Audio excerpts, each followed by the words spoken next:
Hey guys, tonight we're heading somewhere so cold that your exhaled breath doesn't just fog. It literally crystallizes midair and falls to the ground with a whisper-soft tinkle they call the whisper of the stars. We're talking about Yakutia, the Sakha Republic in eastern Siberia, where winter temperatures don't just dip below freezing. They crater to minus 71 degrees Celsius, a number so extreme it makes Antarctica look like a beach resort. This is the coldest permanently inhabited place on Earth, and you're about to spend the next few hours learning how people not only survive here but genuinely thrive, storing potatoes in wood ash, building homes on stilts, and creating a culture so adapted to extreme cold that mild winters actually concern them. Right now, you're stepping off a small propeller plane onto the tarmac at Yakutsk, the regional capital, and the air hits you like a physical slap. It's only November, early winter by Yakutian standards, and already the thermometer reads minus 38 degrees Celsius. Your nostrils seal shut with each inhale. The moisture in your eyes begins to sting. You instinctively pull your scarf higher, but here's the reality check. If this were January, and you were 400 kilometers north in Oymyakon or Verkhoyansk, you probably wouldn't survive 15 minutes dressed the way you are right now. The cold here doesn't negotiate. So, before you get comfortable, take a moment to like the video and subscribe, but only if you genuinely enjoy what I do here. Drop a comment below with where you're listening from and what time it is in your corner of the world. I always love seeing the global bedtime crew roll in. Now, dim the lights, maybe turn on a fan for that soft background hum, and let's ease into tonight's journey together. The word Yakutia itself comes from the Sakha people, the region's indigenous inhabitants who've occupied this frozen territory for over 1,000 years. Russians who arrived in the 1600s simply adapted the name, though the Sakha call their homeland Sakha Sire, the Sakha land. Sprawling across 3.08 million square kilometers, Yakutia is roughly the size of India but home to fewer than 1 million people. Do the math. That's one person for every 3 square kilometers, and most of those people cluster in Yakutsk, leaving the rest of the territory to reindeer, permafrost, and silence. You collect your bags, triple insulated duffels recommended by your fixer, a cheerful Sakha woman named Sardana who's texted you 17 warnings about your inadequate coat, and step into the arrival hall. The building's interior is overheated to compensate for the cold, a pattern you'll notice everywhere. Yakutian buildings run hot enough inside that you'll strip down to shirt sleeves, creating a bizarre thermal whiplash every time you enter or exit. Historians still argue whether this extreme indoor heating is a Soviet-era infrastructure quirk or a deeper cultural preference developed over centuries. But the result is you're constantly layering and unlayering like some sort of Arctic onion. Sardana meets you with a grin and hands you a proper shapka, a fur hat with ear flaps made from actual Arctic fox. Your hat is... She pauses, searching for the polite English word. Decorative. She's right. Your Western winter hat is a joke here, built for climates where minus 10 degrees Celsius qualifies as a cold snap. The shapka she's given you is dense, heavy, and smells faintly of animal musk. You pull it on and immediately understand. This isn't fashion, it's survival technology refined over generations. The drive into Yakutsk reveals a city wrapped in fog. Not weather fog, but ice fog. A phenomenon unique to extreme cold where combustion exhaust and human breath freeze into microscopic ice crystals that hang suspended in the air. Street lights glow orange through the haze like dying suns. Every building sits elevated on concrete stilts, their bases floating a meter or more above the ground, and you file this detail away because you'll soon understand why. Sardana navigates roads that crack and heave unpredictably. Permafrost, she explains without prompting, anticipating your question. The ground is frozen 400 meters down, has been for millennia. But top layer, active layer, it thaws in summer, freezes in winter, makes everything. She waves her hand at the buckled pavement. Interesting. Your accommodation is a Soviet-era apartment block, also on stilts, with a communal entrance designed as an airlock. 2 sets of heavy doors with a small heated vestibule between them to prevent cold air from rushing directly into the building. Inside, the heat is almost aggressive. A babushka on the 2nd floor has her window cracked open, in minus 38 degrees Celsius weather, because her radiator won't turn down. She nods at you as you pass, utterly unbothered, wearing a light house dress while Arctic wind whistles through the gap. The apartment itself is small but functional. Thick walls, triple-paned windows, and a kitchen stocked with items that seem designed for a different planet. There's a sack of something grainy in the corner, and when you ask, Sardana explains, "Wood ash, for potatoes." You stare at her. She stares back, equally confused by your confusion. You don't keep potatoes in ash where you're from? This, you realize, is your first encounter with Yakutian food preservation logic, and it's beautifully alien. Potatoes, introduced to Siberia in the 18th century and now a staple crop, face an obvious problem here. They freeze solid in winter and rot quickly once spring arrives. Root cellars don't work in permafrost. The ground is literally frozen year-round. So Yakutians developed a brilliant solution. They bury harvested potatoes in dry wood ash, which insulates them, absorbs excess moisture, prevents rot, and maintains a temperature just above freezing even when the outside world has plunged to minus 60 degrees Celsius or colder. The ash creates a microclimate, a pocket of stability in a landscape defined by extremes. It's such an elegant hack that Soviet agronomists studied it extensively in the 1950s, trying to replicate it for industrial food storage, though they never quite matched the efficiency of the traditional method. Sardana unpacks a few supplies she's brought. A brick of stroganina, which looks like frozen fish because it absolutely is frozen fish, and a jar of cloudy white liquid. Kumis, she says. Fermented mare's milk. You try later after you sleep. Jet lag in kumis is. She makes a face suggesting digestive chaos. You appreciate the warning. That night, you lie in bed under a mountain of blankets. Even though the apartment is sweltering, the psychological need for covers persists. And listen to the city.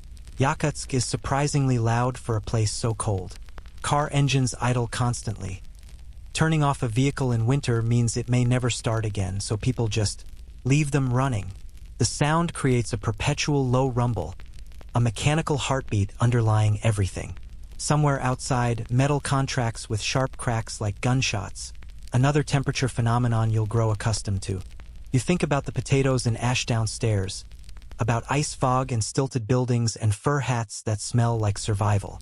This place operates on principles the rest of the modern world has engineered away. Seasons that kill, temperatures that shatter steel, a landscape that refuses human convenience. And yet 1 million people live here, raise families here, laugh and complain about traffic and argue about politics here. Just before sleep takes you, you remember something Sardana mentioned at the airport, a local saying, "There's no bad weather, only bad clothing." You suspect you're about to test that proverb extensively. Tomorrow, she's taking you north toward Oymyakon, toward the cold pole itself, where minus 71 degrees Celsius isn't a record but a legitimate possibility every winter. Your Western winter gear suddenly feels as substantial as tissue paper. The heating pipes clank and hiss. The idling cars rumble. Ice fog presses against the triple-paned windows, and you drift off thinking about potatoes buried in ash, preserved by a method older than the Soviet Union, older than the Russian Empire, a technique refined through centuries of winters that demanded innovation or extinction. Welcome to Yakutia, where room temperature is a radical concept and survival is an art form passed down through generations. You wake to darkness? Not surprising, since winter sunlight in Yakutsk is a scarce commodity rationed to about 4 hours daily, and it's currently 6 a.m. The apartment radiator clanks with enthusiasm, pumping heat like its life depends on it, which in a philosophical sense it does. You shuffle to the window and scrape away the interior condensation that's frozen into delicate fern patterns on the glass. Outside, the thermometer mounted on the adjacent building reads minus 42 degrees Celsius. Your body, still calibrated to wherever you came from, can't quite process this number as reality. Here's what's happening to the world at minus 42 degrees Celsius. The air itself has become a different substance, denser, more viscous, almost liquid in its cold. Physics behaves differently. Metal objects left outside become brittle enough to shatter. Rubber loses all flexibility and cracks like pottery. Exposed skin freezes in under a minute, and frostbite doesn't announce itself with pain. It's a creeping numbness that can claim fingers and toes before you realize you're injured. Your body is fundamentally a tropical organism, evolved on African savannas, and every cell is screaming confusion at this environment. Sardana arrives promptly at 8, looking infuriatingly comfortable in her layered furs. She's brought you proper clothing. Reindeer hide boots with fur turned inward, wool underlayers, a heavy coat made from something she calls doha, sheepskin treated and sewn with the wool facing in. You wear your technical jacket over this? She instructs, gesturing at your fancy Gore-Tex shell. Is good for wind, but no warmth. Westerners always think technology beats fur. It doesn't. There's no judgment in her voice, just fact. Getting dressed takes 20 minutes. Each layer has purpose. The base layer wicks moisture from your skin because sweat is your enemy here. Dampness conducts heat away from your body 30 times faster than dry air. The wool middle layer traps air pockets for insulation. The fur outer layer blocks wind and holds warmth. Your face gets wrapped until only your eyes show, and even those will need protective goggles once you head further north. You look ridiculous, feel like a marshmallow, and when you step outside, you immediately understand the necessity of every single layer. The cold hits differently than you expected. It's not the sharp, wet cold of a winter rainstorm or even the dry cold of a high-altitude ski resort. This is aggressive, invasive, almost sentient in its hostility. Your first breath pulls air so cold it spasms your lungs. You cough, everyone coughs the first time, and Sardana hands you a scarf. Breathe through this. Warms the air a little before it hits your lungs. You comply and it helps, but you can still feel the cold probing for weaknesses, seeking any gap in your clothing, any exposed skin. The science is simple, Sardana explains as you walk toward her idling truck, because of course it's been running all night. Human body is 37 degrees. Air is -42. That's 79-degree difference. Your body burns calories just maintaining temperature. You'll eat more here, sleep more. Children grow slower. Women sometimes stop menstruating in deep winter. Body conserves resources. She delivers this information casually, the way someone else might discuss weather patterns, because here it is just weather patterns, just biology adapting to environment. The truck's interior is blessedly warm, but Sardana warns you, if engine dies out there, she gestures vaguely north, toward the wilderness. We have maybe 3 hours before cold gets through the cabin. That's with blankets, emergency supplies. So we don't let engine die. She pats the dashboard affectionately. This isn't a vehicle. It's a survival pod. As you drive out of Yakutsk, heading northeast toward Oymyakon, she explains the physics of extreme cold with the comfortable authority of someone who's lived it. At -40 degrees Celsius, Fahrenheit and Celsius converge. A neat mathematical coincidence that also happens to mark the temperature where human survival without shelter becomes measured in minutes. At -50 degrees Celsius, spit freezes before it hits the ground. You'll test this later, because of course you will. Everyone does. At -60 degrees Celsius, the moisture in your breath crystallizes audibly, creating that whisper of the stars phenomenon locals call star dust. At -71.2 degrees Celsius, the record low measured in Oymyakon in 1924, steel becomes brittle as glass, diesel fuel turns to sludge even with additives, and exposed flesh freezes solid in under 30 seconds. But unofficial, we've seen colder, Sardana adds with a slight smile. Thermometers only go so low. Sometimes mercury thermometers freeze. Mercury freezes at -38.8. Then we use alcohol thermometers, but even those have limits.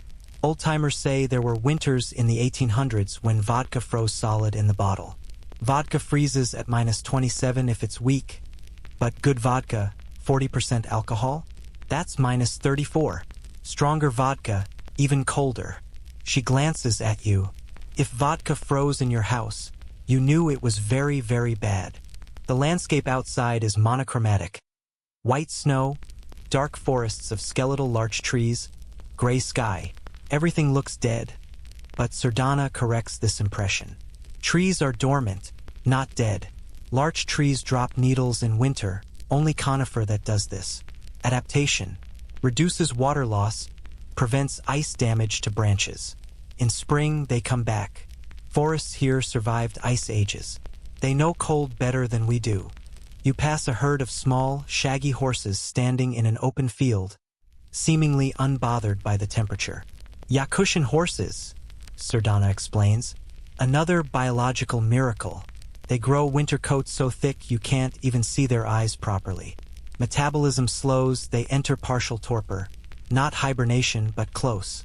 Can survive on minimal food. Russians who first came here thought they were a different species entirely. Historians still argue whether they descended from wild Mongolian horses or represent a unique evolutionary branch. But DNA testing suggests they've been isolated and adapting here for at least 800 years, maybe longer. The truck's thermometer now reads -45 degrees Celsius. You're only 2 hours from Yakutsk and already the temperature has dropped 3 degrees. Oymyakon sits in a valley, a natural cold trap where dense frigid air settles and stagnates, unable to escape. It's the same topographical feature that makes places like Death Valley hot, except inverted, turned into a freezer that can hit temperatures normally found in Antarctic research stations. Sardana points out a roadside monument, a thermometer tower marking the cold pole. It's a tourist attraction now, though calling it tourism feels generous when the number of annual visitors could fit in a small school bus. The monument reads -71.2 degrees Celsius, commemorating the 1924 record, though she mentions there's scholarly debate about this measurement. Some scientists say the equipment wasn't properly calibrated. Others say it was accurate, but Soviet propaganda needed a dramatic number for Siberian development campaigns. We'll never know for certain. What matters is it gets cold enough to kill you quickly if you're stupid. You stop at a small settlement for lunch. Calling it a village feels too grand. It's maybe 15 buildings, all on stilts, all with smoke pouring from chimneys. Inside the roadhouse, the heat is again overwhelming. You peel off layers while Sardana orders stroganina and hot tea. The frozen fish arrives sliced paper thin, still solid, and you're meant to dip it in salt and eat it raw. It's surprisingly good, the cold preserving a clean, fresh flavor that cooked fish often loses. An old man at the next table, easily in his 70s, face weathered like ancient leather, strikes up conversation in Russian. Sardana translates. He says his grandmother told him about the winter of 1911, before the revolution. The sun barely rose, even at noon just a glow on the horizon. Temperatures dropped so low that entire herds of reindeer froze standing up. Found them like statues in spring. He asks if you're here for the diamonds or the cold. You clarify the cold, definitely the cold. He nods approvingly and returns to his tea. Diamonds, there's that quirky sidebar Sardana mentioned earlier. Yakutia sits atop some of the world's richest diamond deposits, formed by the same geological pressures that created the region's extreme continental climate. The irony isn't lost on anyone. The cold that makes life here brutally difficult is linked to the geological conditions that created immense mineral wealth. The Mir mine, about 800 kilometers west, is a massive open pit that looks like a gateway to the planet's core, and for decades it produced a significant percentage of the Soviet Union's diamond supply. Funny thing, Sardana says, sipping her tea, the permafrost preserved everything. Mammoths, ancient forests, even organic matter from millions of years ago. In the 1970s, miners found a perfectly preserved baby mammoth, Dima. They named him. Still had hair, internal organs intact. The cold here doesn't just kill, it preserves. It's a natural time capsule. She pauses. Though now, with climate warming, permafrost is melting in some areas, releasing things. Ancient bacteria, viruses, carbon dioxide. Scientists worry about what else might wake up. Back in the truck, you notice your breathing has adapted slightly. You're instinctively taking smaller, shallower breaths to avoid shocking your lungs. Your body is learning, making microscopic adjustments. Sardana notices and nods. By the end of the week, you'll stop noticing -40. It becomes normal. That's when it's most dangerous, when you get comfortable and forget to respect it. The sun makes a brief, half-hearted appearance around noon, a pale disk barely cresting the horizon before beginning its descent. The light it provides is weak, oblique, casting long shadows that stretch for kilometers. In this light, you notice something odd. The air near the ground shimmers slightly, a heat mirage in reverse, caused by temperature inversions where the air at ground level is colder than air above it. You ask about wildlife. Surely nothing survives out here? Sardana laughs. Wolves, foxes, ermines, sables, lynx. All adapted. Smaller ears, shorter legs, thicker fur. Yakutian brown bears hibernate deeper and longer than bears anywhere else. They have to, otherwise they'd starve trying to maintain body heat. And lemmings, voles, they tunnel under the snow, living in the tiny gap between snow and ground where temperature stays around -10, even when surface is -60. Nature is more clever than humans give credit. The final hour of driving is through landscape so alien it could be another planet. Frost covers everything in thick crystalline layers. Trees near the road look like abstract sculptures, their branches coated in hoarfrost so dense they've tripled in width. The sun has already set. It's only 2 p.m., and you're navigating by headlights and the ambient glow of snow. You've entered the domain of the cold pole, where physics bends, where human bodies operate at the edge of survivability, where every breath is a negotiation with air that would prefer to kill you. And tomorrow you'll learn how people actually live here, day after day, generation after generation, storing their potatoes in ash and building their lives in defiance of temperatures that should, by all reasonable logic, make permanent human habitation impossible. The thermometer reads -48 degrees Celsius. Sardana turns up the heater. Outside, the whisper of stars begins. The guest house in Oymyakon is a low-slung wooden structure painted optimistic blue, elevated on concrete stilts like every other building you've seen. Steam pours from its chimney in thick columns that freeze into ice fog before dissipating. Your host, a compact man named Victor with a beard full of ice crystals from his 30-second walk to greet you, ushers you through the double-door airlock system with urgent efficiency. Quickly, he mutters in accented English. Heat costs money and cold is free. Inside, the heat wraps around you like a physical embrace, almost oppressive after the -48 degrees Celsius outside. Victor's wife, Ludmilla, has prepared an evening spread on a wooden table. More stroganina, sliced raw liver that's been frozen, because everything here is frozen, dark bread, pickled vegetables from last summer, and a bowl of something that looks like gray porridge. Salamat, Ludmilla announces proudly. You'll learn this is a traditional sake dish made from soured cream, wild berries, and sometimes fish, whipped into a mousse-like consistency. It tastes strange, sour, slightly fishy, with berry sweetness cutting through, but it's surprisingly refreshing after hours in the cold. But the real revelation waits in the corner. A wooden crate filled with potatoes, perfectly ordinary-looking potatoes, half buried in fine gray ash. You've been thinking about this since Sardana first mentioned it, this seemingly bizarre preservation method, and now you're finally seeing it in practice. Victor notices your interest and grins. Ah, the ash potatoes. You want to understand. He doesn't wait for confirmation, just launches into explanation with the enthusiasm of someone who's given this tour before. Potatoes, they come from Peru originally, yes? Tropical plants, hate freezing. But they're also cheap calories, easy to grow in our short summer. Problem: how do you keep them through winter without a cellar? The problem is indeed fundamental. Traditional root cellars work by maintaining a stable cool temperature, usually around 4 to 10 degrees Celsius, through insulation and underground thermal mass. But Yakutian permafrost means the ground is frozen 400 meters down and has been since the last ice age ended. You can't dig a cellar in frozen ground, at least not without industrial equipment and enormous expense. Even if you could, the permafrost creates other issues. During the brief summer, the top layer, the active layer, thaws, turning the ground into boggy soup. Buildings settle, crack, collapse. Then winter returns and everything refreezes, but not necessarily in the same configuration. So cellars are out. Storing potatoes indoors in heated spaces causes them to sprout and rot within weeks.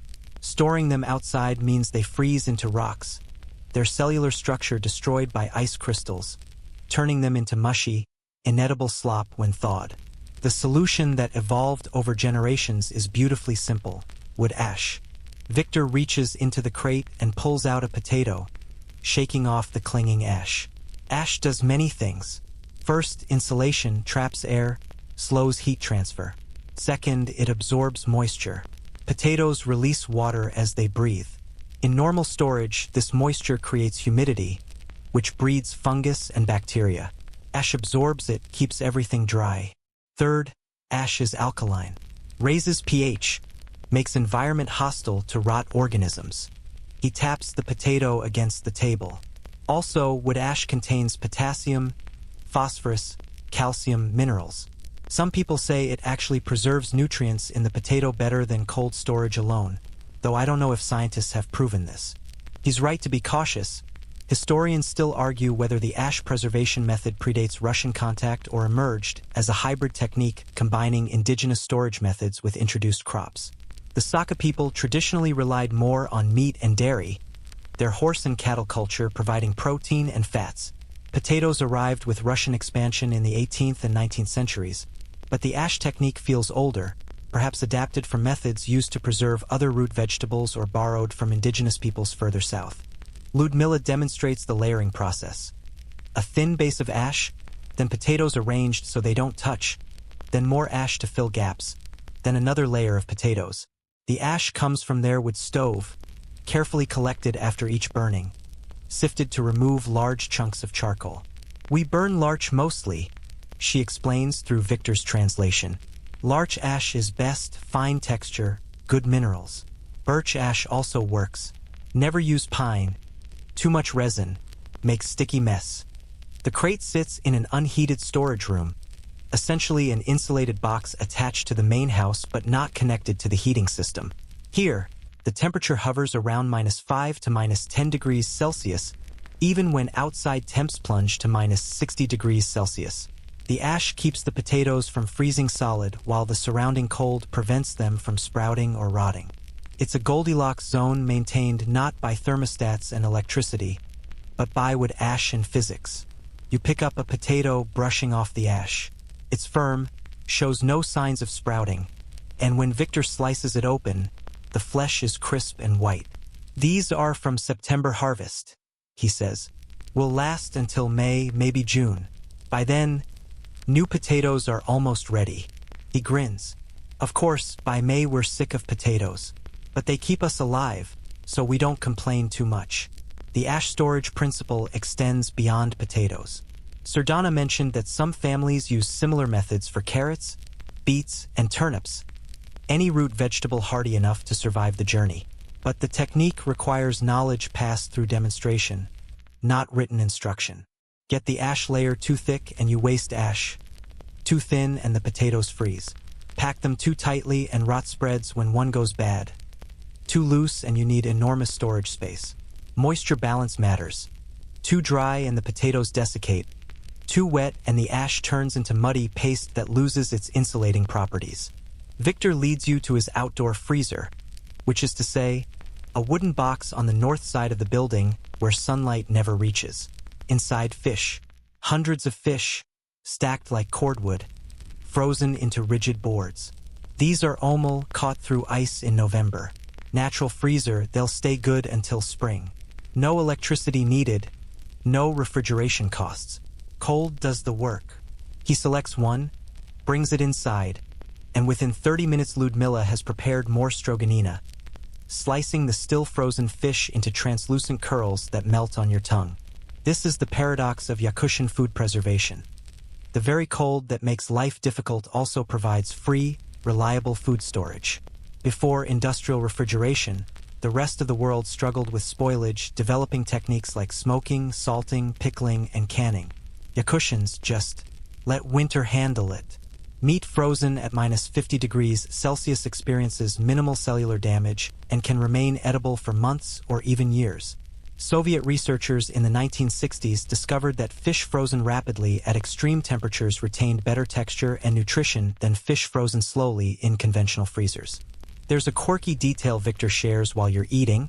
During the Soviet era, the government tried to modernize food storage, installing electric freezers in communal facilities and encouraging people to abandon primitive methods like ash storage. The freezers worked fine until they didn't.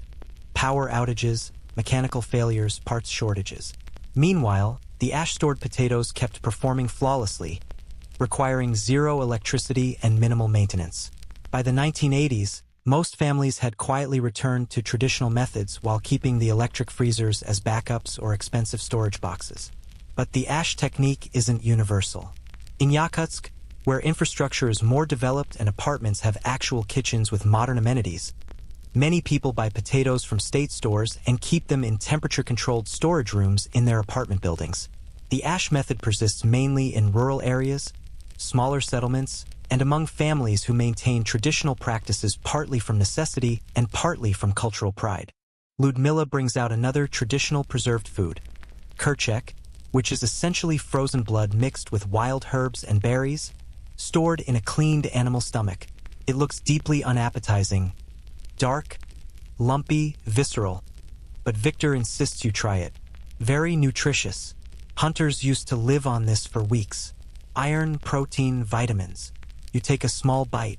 It tastes like iron, earth, and wildness, nothing like anything in your normal diet, but not actually bad, just primal. It's food from another time, another way of thinking about nutrition and survival. The conversation shifts to summer, which seems impossible to imagine when it's minus 48 degrees Celsius outside and getting colder. In July, Victor says wistfully, we see 30 degrees Celsius, sometimes 35 degrees Celsius. That's 80+ degree swing from winter. Biggest temperature range of anywhere inhabited on Earth. The permafrost active layer melts, roads turn to mud, mosquitoes hatch in billion, no trillion numbers. Unbelievable mosquitoes. You think cold is bad? Summer mosquitoes are worse. He says this completely seriously, though you suspect it's slight exaggeration born from the specific misery of being swarmed by Arctic mosquitoes, which are apparently legendary for their size and aggression. But summer presents its own food storage challenges. The free natural freezer stops working. This is when traditional preservation switches to smoking fish, making fermented milk products, and, in the modern era, relying on electric refrigeration or consuming fresh foods quickly. Though Victor mentions that some remote families still use underground ice houses. During winter, they excavate chambers in permafrost, fill them with ice blocks, and seal them. If insulated properly, these ice chambers can maintain freezing temperatures well into summer, providing refrigeration through thermal mass.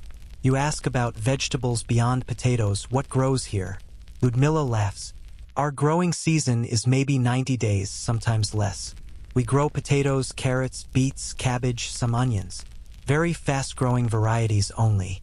Tomatoes, cucumbers, in greenhouses maybe with much effort. Everything else comes from south, from trucks and trains. This explains the preserved foods, the reliance on fish and meat, the cultural importance of dairy products. Yakutian cuisine evolved from what could survive here. Animals that adapted to cold, fish from frozen rivers, dairy from hardy cattle and horses, and wild berries from the brief summer explosion of plant life. Victor shows you his grandmother's ash storage technique variation. She added a layer of birch bark between ash layers, claiming it added antibacterial properties and absorbed excess moisture. Whether this actually worked better or was folk elaboration on the basic method, he doesn't know. But her potatoes always lasted longest in the village, he says with a shrug. Maybe coincidence, maybe skill, maybe birch bark magic. Impossible to know now. She died 20 years ago, and nobody else used her exact method. This is the challenge with traditional knowledge. It's often transmitted person to person, embedded in practice rather than written theory, and it can disappear with a single generation.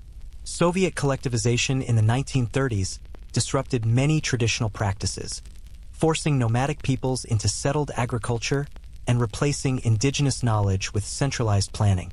Some techniques survived, adapted, and blended with Russian methods. Others were lost entirely, preserved now only in ethnographic records and elderly memories. The evening winds down with tea, strong, black, sweetened with wild berry preserves, and Victor checking the outdoor thermometer one final time before bed. -52, he announces with satisfaction. Good sleeping weather. Not too cold, not too warm. You're still calibrating to a world where -52 degrees Celsius qualifies as comfortable, but you're learning. As you settle into your bed, piled with blankets despite the overheated room, you think about those potatoes in ash, about food preservation as survival technology, about the dozens of small adaptations required to live in a place this hostile. Tomorrow, Sardana will show you the buildings themselves, explain why everything sits on stilts, why permafrost is both foundation and enemy. But tonight, you drift off thinking about gray ash and white potatoes, about knowledge passed through generations, about the elegant simplicity of working with extreme cold rather than fighting against it. The wind picks up outside, howling across the valley. The house creaks on its stilts, a ship riding frozen seas. And somewhere in the unheated storage room, potatoes sleep in their bed of ash, neither frozen nor rotting, perfectly preserved in the narrow gap between extremes. Morning arrives with the sky still black as midnight, though your phone insists it's 8:30 a.m.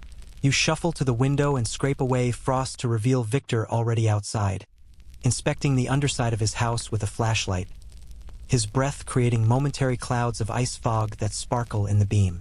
He's checking the stilts, those concrete pillars that elevate every structure in Oymyakon. And this daily ritual, you'll learn, is as essential to survival here as storing potatoes in ash. Breakfast is reheated stroganina. Yes, you can reheat frozen fish, though purists consider it sacrilege, more dark bread, and butter so hard you could build furniture with it. Victor joins you, stamping snow from his boots, and launches into an enthusiastic explanation of permafrost engineering without prompting. You see the stilts, yes? You wonder why every building looks like it's afraid of touching the ground. He doesn't wait for your confirmation, because ground here is liar. Looks solid is solid, frozen for thousands of years. But warm building on frozen ground, and ground says, "Oh, thank you for heat," and melts. The engineering problem is brutally simple.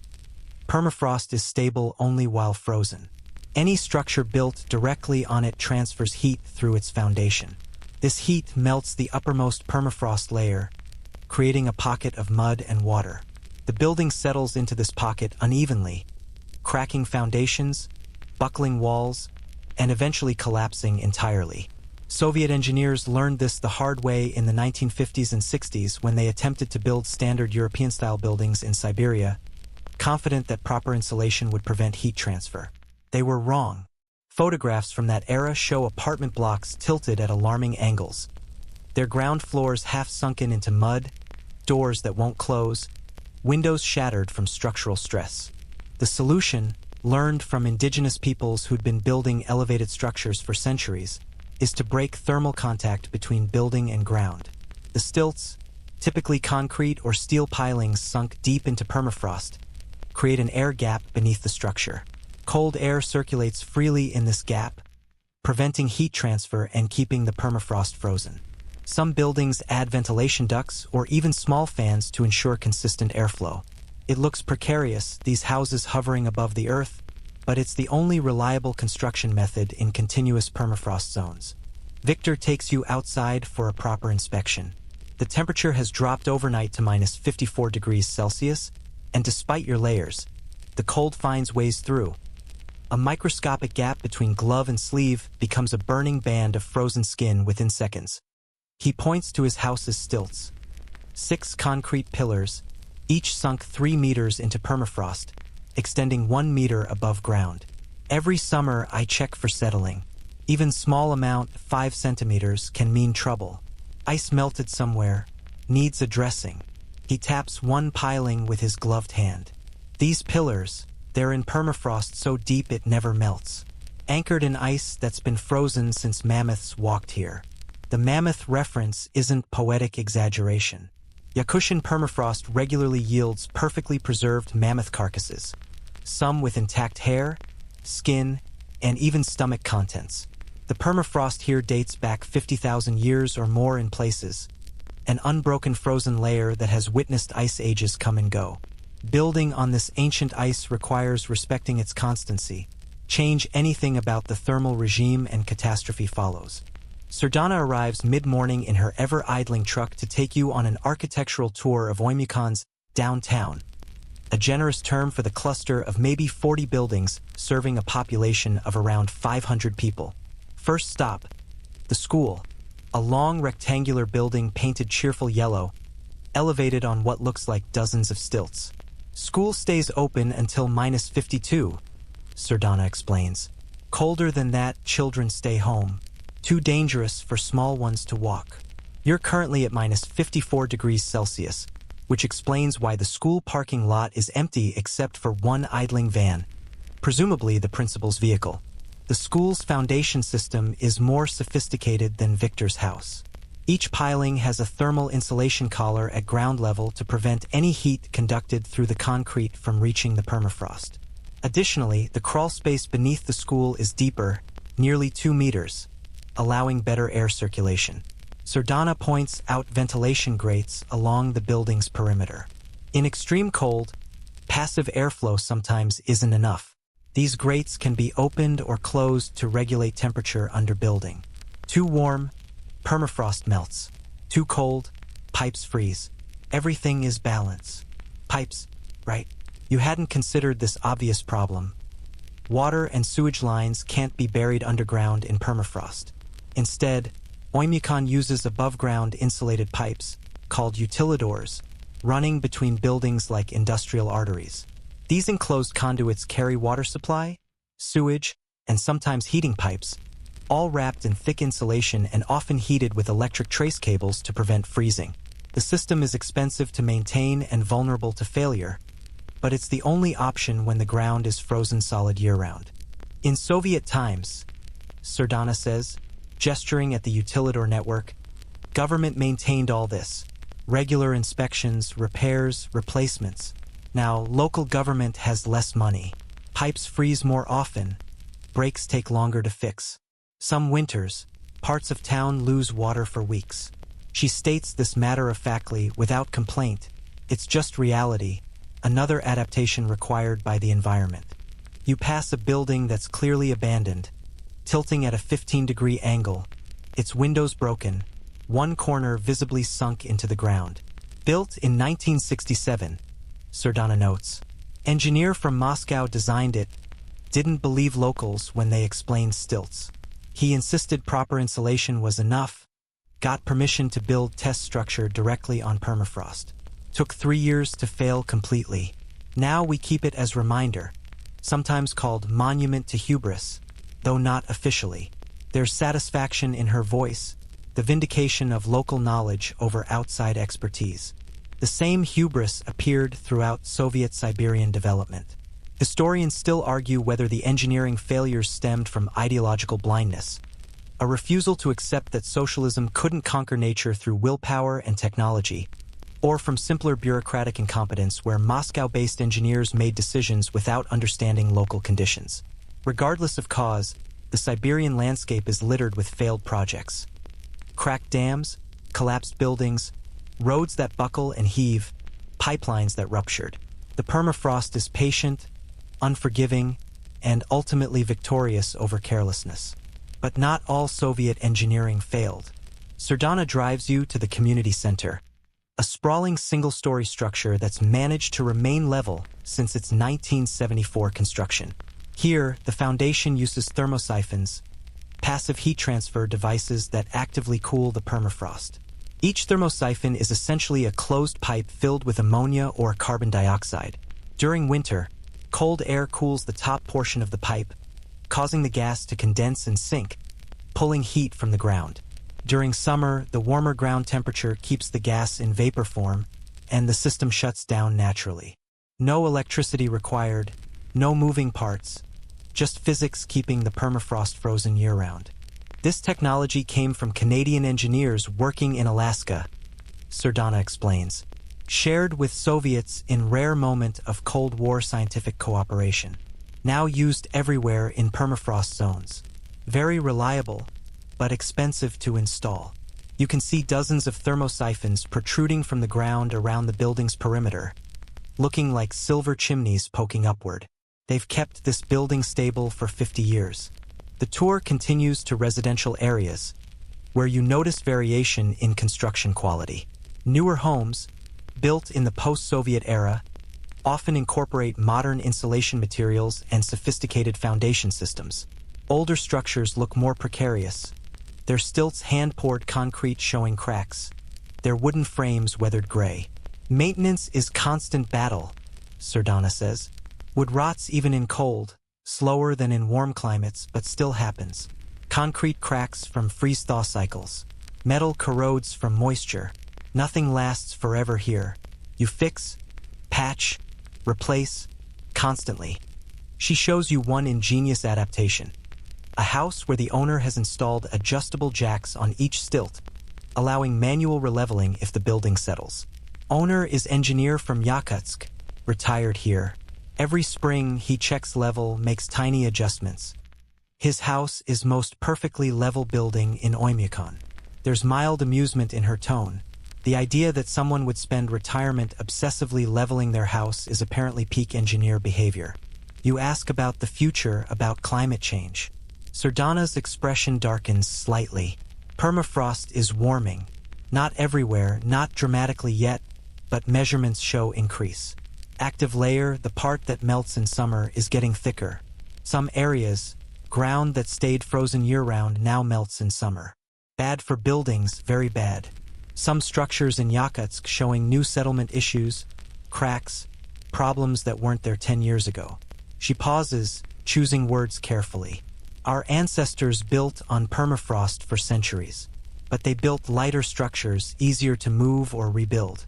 Modern buildings, concrete, steel, permanent infrastructure, they assumed permafrost was permanent. If that assumption changes, we face very expensive problems. This isn't speculation. Scientists monitoring permafrost globally have documented warming trends, particularly in the shallow permafrost zones. Yakutian permafrost, being deeper and colder, is more stable than permafrost in Alaska or northern Canada, but it's not immune. Models suggest that even with modest warming, the active layer could thicken substantially, forcing expensive retrofitting of existing buildings or, in worst cases, abandonment and reconstruction. There's also the carbon feedback concern that Victor briefly mentioned. Permafrost contains vast amounts of organic matter, dead plants, animals, soil organisms, frozen in place for millennia. As permafrost thaws, microbes decompose this organic matter, releasing carbon dioxide and methane. Some estimates suggest Arctic permafrost contains more carbon than currently exists in Earth's atmosphere. Though scientists debate the timeline and magnitude, the potential for permafrost thaw to accelerate climate change is significant. But here, now, in minus 54 degrees Celsius cold, such concerns feel abstract. The permafrost beneath your feet is frozen harder than concrete, stable as bedrock. The buildings perch on their stilts, architectural adaptations refined through trial and error, indigenous knowledge validated by engineering disaster. You're standing on ground that has been continuously frozen since before agriculture was invented, before writing existed, before humans built anything more sophisticated than temporary shelters. Sardana drives past the town's heating plant, a squat building surrounded by enormous fuel tanks and pumping thick smoke skyward. Supplies hot water and heating to some buildings through utilidor network. Burns coal mostly, some fuel oil. Pollution is bad, but alternative is individual wood stoves, which is worse. Another balance, warmth versus air quality. The ice fog hanging over Oymyakon isn't purely natural. It's a mixture of combustion exhaust, moisture from heating systems, and vehicle emissions, all frozen into suspension. The final stop is the town's most famous landmark, the thermometer monument reading minus 71.2 degrees Celsius, commemorating the coldest recorded temperature. It's a tourist photo opportunity, which feels bizarre given that tourism here means maybe a few dozen hardy souls per year. You take the obligatory photo, your phone immediately warning that the battery is draining rapidly. Lithium batteries hate extreme cold, and then Sardana hurries you back to the truck. On the drive back to Victor's guest house, you notice construction debris near an empty lot. Broken concrete pilings, twisted rebar, shattered wood. Old building collapsed last winter, Sardana explains. Owner didn't maintain stilts. Permafrost melted. Foundation failed. Happened during cold snap, nobody inside, so just property loss. He's required to clear debris and rebuild with proper foundation, but lacks money. So it sits. The debris field looks apocalyptic, a reminder that living here requires constant vigilance, constant maintenance, constant respect for the frozen ground's rules. That evening, as you warm up in Victor's kitchen with tea and pickled vegetables, you think about architecture as survival technology. about buildings that float above the earth to preserve the ice beneath, about the careful thermal calculations required to keep homes level and pipes flowing. Tomorrow, Sardana promises to show you daily life routines, how people actually live day to day in this frozen world. But tonight your mind stays fixed on those concrete stilts, on thermosiphons and utilidors, on the monument to hubris tilting into melted permafrost. Outside, the wind tests Victor's construction, pressing against walls, seeking weaknesses. The house remains level, its stilts anchored deep in ancient ice. And somewhere below, in permafrost that remembers mammoths, the ground sleeps its frozen sleep, supporting the weight of human ambition, one careful, elevated structure at a time. Your phone alarm shatters the 5 a.m. darkness, though calling it alarm feels generous. It's more a gentle suggestion that somewhere, in theory, morning exists. Outside, the thermometer reads -56 degrees Celsius, and Victor is already awake. Performing what you'll learn is an elaborate choreography of survival tasks that must happen in precise sequence or the entire day collapses into chaos. You find him in the unheated entryway, that airlock space between inner and outer doors, wearing full outdoor gear, wrestling with what looks like a blowtorch. He's applying flame to the truck's door lock, melting ice that has sealed it shut overnight despite the vehicle running continuously. Moisture from breath, from opening doors, freezes instantly. He explains without pausing his work. Lock mechanism freezes, door seals freeze to frame. Even with engine running, this happens. The blowtorch, actually a plumber's propane torch, is apparently standard equipment here, as essential as car keys. Once the door surrenders, Victor begins the vehicle inspection. Checking tire pressure, cold contracts air, dropping pressure substantially, examining brake lines for ice buildup, testing lights. Bulbs become brittle and fail more frequently in extreme cold. And most critically, checking the engine block heater connection. If plug comes loose, if power cuts out, engine oil turns to sludge. Starter can't turn engine over. Then you need real blowtorch to warm oil pan, transmission, differential. Takes hours, sometimes impossible without garage. He shows you the heavy electrical cable running from house to truck, orange and industrial grade. This cable alone cost 8,000 rubles, but cheaper than new engine. The daily routine here operates on a simple principle. Everything that can freeze will freeze, so you prevent freezing through constant vigilance. Water pipes must be kept flowing, even a trickle, because stagnant water freezes in minutes. Victor's house has water running continuously in the kitchen sink, a wasteful seeming practice that's actually mandatory. We collect the water used for washing, for animals, nothing is wasted. But pipes must flow or they burst, and burst pipe in winter means no water until spring thaw. He estimates the constant trickle wastes perhaps 100 liters daily, but saves thousands in repair costs. Morning washing is a calculated affair. Victor heats water on the stove. The water heater struggles at these temperatures despite insulation, and you take what Americans would call a military shower. Wet down, water off, soap up, water on briefly to rinse. The bathroom is cold despite being inside. Heat is concentrated in the kitchen and bedroom. Heating whole house to comfortable temperature costs too much, Victor explains. We heat where we live, tolerate cold in other rooms. Soviet apartments were same. Overheated public spaces, freezing individual rooms. Different philosophy than Western whole house heating. Dressing takes 20 minutes and follows strict layering protocol. Victor supervises like a coach preparing an athlete, critiquing your technique. No, boots first while sitting, you can't bend properly once torso is layered. Thin socks first, then thick socks, but leave room for toes to move. Tight socks cut circulation. Circulation keeps feet warm. Sweater before jacket, and tuck sweater into pants so no gap at waist. Face mask goes under hat, not over. Moisture from breath stays away from skin that way. Each instruction carries the weight of hard-learned experience. People have lost fingers, toes, noses, ears to frostbite here. Not because they were foolish, but because they made small mistakes in dressing or exposure. Victor shows you his right hand. The pinky finger ends at the second knuckle. 1998, working on truck engine outside. Took off glove for better grip. Maybe 2 minutes without glove. Didn't feel anything wrong until later. By evening, finger was black. Doctor in Yakutsk amputated before infection spread. He wiggles the shortened finger without apparent emotion. Now I never remove gloves outside, no matter what. Use tools that work with gloves, or job weights for warmer weather. Breakfast is substantial. You're burning perhaps 4,000 calories daily just maintaining body temperature. More if you're physically active. Victor's wife has prepared fried potatoes from the ash storage, naturally, salt fish, bread with thick butter, and a porridge made from barley and milk. You eat ravenously, surprised by your hunger. Body demands fuel here, Victor notes. Children eat twice what they eat in summer. Adults too. We joke that Yakutian diet makes you fat, but really we need the calories. Fat is insulation and fuel reserve. Sardana arrives at 8 a.m. The sun won't rise for another hour, and even then rise is generous for the weak glow that barely crests the horizon. Today's plan: shadow a local family through their daily routine. The Ivanovs live 3 houses down.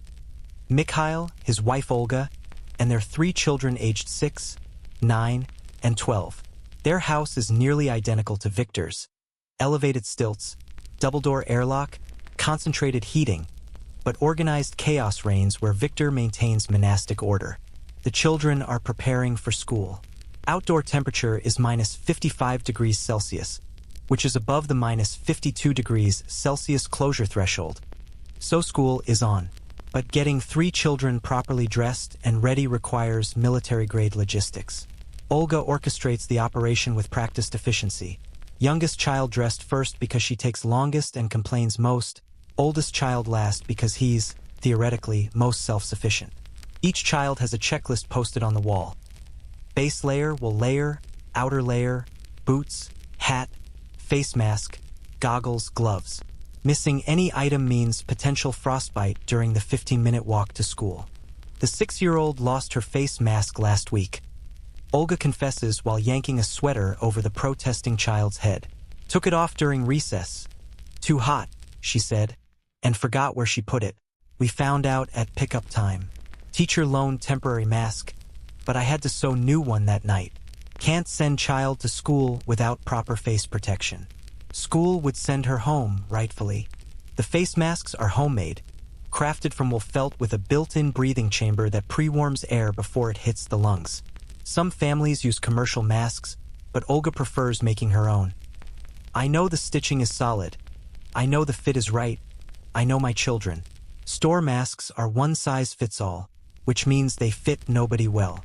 She shows you her sewing corner, where half-finished masks in various sizes await completion. It's a craft, a survival skill passed mother to daughter, though she notes her own mother never made masks. They lived in Yakutsk where children took the bus, not walking to school in extreme cold. Mikhail, meanwhile, is preparing the family car for departure. Unlike Victor's truck, this vehicle gets parked in a heated garage, essentially a large insulated box with a small electric heater. Garage keeps car at maybe minus 10, minus 15 degrees, Mikhail explains. Cold, but not extreme.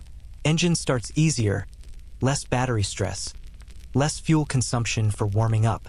The garage is expensive to heat. He estimates 5,000 rubles monthly in electricity, but cheaper than constantly repairing a vehicle subjected to full extreme cold stress. The morning commute is 3 kilometers, about 12 minutes of driving at cautious speed over roads that heave and crack unpredictably. Mikhail never exceeds 30 kilometers per hour. Roads are dangerous year-round. In winter, ice makes them slick. In spring, permafrost melt creates potholes overnight. Massive ones swallow a tire completely. Drive fast and you destroy suspension, maybe worse. You notice several vehicles abandoned roadside, casualties of ice, mechanical failure, or both. Dropping children at school reveals another adaptation. No one lingers outside. Car pulls up, children exit and run to doors in seconds. Car departs. No chatting with other parents, no prolonged goodbyes. Exposure time is minimized religiously. The school's entrance has a heated vestibule where children wait if they arrive early, but most time arrival precisely to minimize waiting. After school drop-off, Mikhail's workday begins. He's a technician for the local heating plant, the facility Sardana showed you yesterday. His job is maintaining the coal-fired boilers and monitoring the hot water distribution system, critical infrastructure keeping the town habitable. If heating fails in winter, people die, he states flatly. We maintain redundant systems, backup generators, stockpile spare parts. My job is not just technical, it's life or death responsibility. The heating plant itself is monumentally hot inside. Boilers radiate intense warmth, and workers strip to t-shirts despite outside temperatures that would kill in minutes. The thermal shock of entering and exiting is extreme. Mikhail shows you the monitoring station where gauges track water temperature, pressure, flow rates across the utilidor network. We aim for 90-degree water temperature in supply lines. By time water reaches farthest buildings, it's dropped to maybe 70 degrees, still hot enough for radiators and domestic use. Lose too much heat in transmission and people complain about cold apartments. One screen shows leak detection alerts. Utilidors leak constantly, Mikhail explains. Joints crack from thermal expansion and contraction, insulation degrades, animals sometimes chew through outer protective layers. We once had a fox family living inside a utilidor section, caused massive leak when they damaged pipes for nesting material. Repairing leaks in minus 50 degrees Celsius weather is brutality itself. Workers must expose the pipes, meaning digging through snow and removing insulation, then work with tools in cold that makes metal painfully frigid to touch even through gloves. You observe a repair crew departing for a leak call. They're equipped with portable heaters, thermal tents that can be erected around the work site, and what Mikhail calls the vodka, though it's actually denatured alcohol for warming hands and tools, not drinking. Common misconception.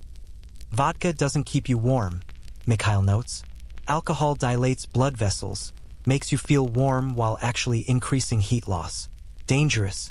Real workers drink hot tea from thermoses, eat chocolate and nuts for quick calories, and limit exposure time strictly. Back at the Ivanov household for lunch, Olga works part-time from home as an accountant, enabled by internet connectivity that's surprisingly robust. The routine includes checking the house's systems. She inspects the water trickle in the sink, verifies radiator temperatures room by room, and checks the attic access point for ice buildup. Ice shouldn't form an attic if insulation is good, but moisture from living, cooking, breathing, washing rises and can condense. Small ice problem becomes big ice problem if ignored. The children return from school at 2 p.m. Early dismissal is standard during deep cold periods to minimize outdoor exposure. Homework happens at the kitchen table, the warmest room, under Olga's supervision while she works on her laptop.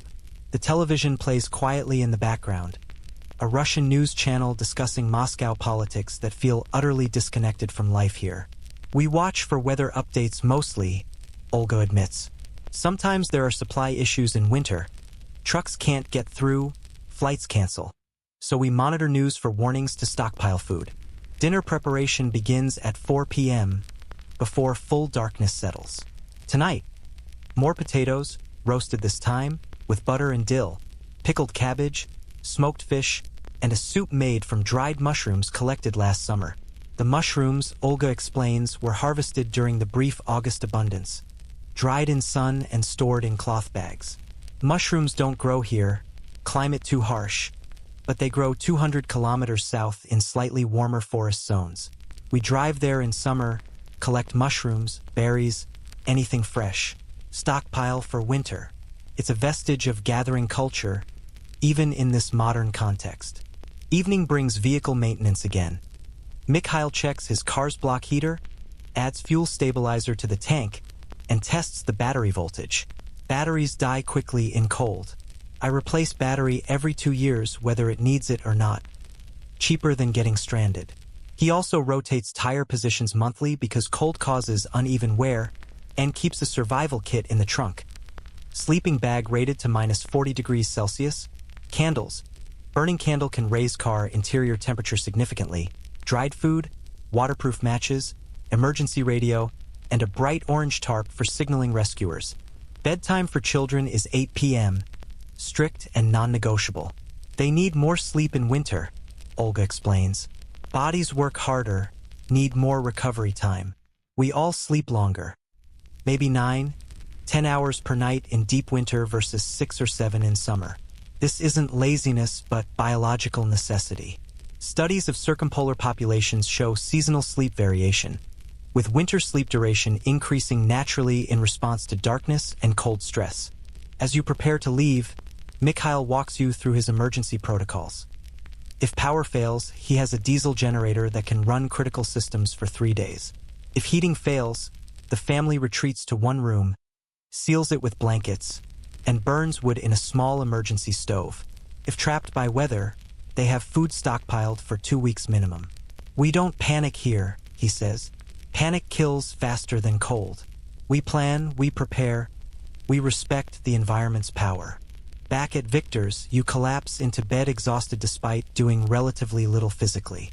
The mental load of constant thermal awareness, checking clothing, minimizing exposure, monitoring systems, is draining. You've watched a single day in the life of Oymyakon families, and it's a masterclass in routine as survival, in turning vigilance into habit, in building life around the non-negotiable demands of extreme cold. Outside, engines idle through the night. Inside, water trickles continuously into the sink. And in between, humans carve out existence through precision, preparation, and the accumulated wisdom of generations who learned these lessons the hardest way possible. Morning finds you bundled into Sardana's truck for a journey that would terrify any reasonable person, heading deeper into the wilderness to meet nomadic reindeer herders. The Evenki have winter camps about 60 kilometers northeast, she explains, navigating onto what barely qualifies as a road, more like a suggestion of a path carved through endless white. They follow the reindeer migration patterns have for thousands of years. Reindeer go where lichens grow under snow, herders follow reindeer, everything else follows from that. The landscape is hypnotic in its monotony. Frozen taiga stretching to horizons so distant they blur into white sky. Occasionally you pass skeletal larch forests, their bare branches creating dark lattices against snow. The temperature has warmed to minus 49 degrees Celsius, practically balmy by recent standards, though your body still protests every millimeter of exposed skin. Sardana drives with relaxed confidence, one hand on the wheel, occasionally sipping tea from a thermos that seems perpetually full. "Reindeer are everything here," she begins, launching into what feels like a well-rehearsed lecture she's given to many outsiders. Not like cattle in other places, not just food source. Reindeer are transportation, clothing, shelter material, tool material, cultural identity, spiritual significance. The Evenki word for reindeer, oron, is same root as words for life, for movement, for homeland. Language reflects reality. No reindeer, no culture. The biology of reindeer themselves is a minor miracle of Arctic adaptation. Unlike most deer species, both male and female reindeer grow antlers. Females keep theirs through winter when males shed, allowing pregnant females to compete for food during the crucial late pregnancy period. Their hooves expand in summer for swampy ground, contract in winter for ice and snow. Their noses warm inhaled air before it reaches lungs, preventing cold damage. Most remarkably, their eyes change color seasonally. Golden in summer, blue in winter, apparently to enhance vision in the low-light Arctic winter, though scientists debate the exact mechanism. Also, Sardana adds with a grin, reindeer can see ultraviolet light. Wolves, their main predator, don't reflect UV, appear dark against snow that reflects UV.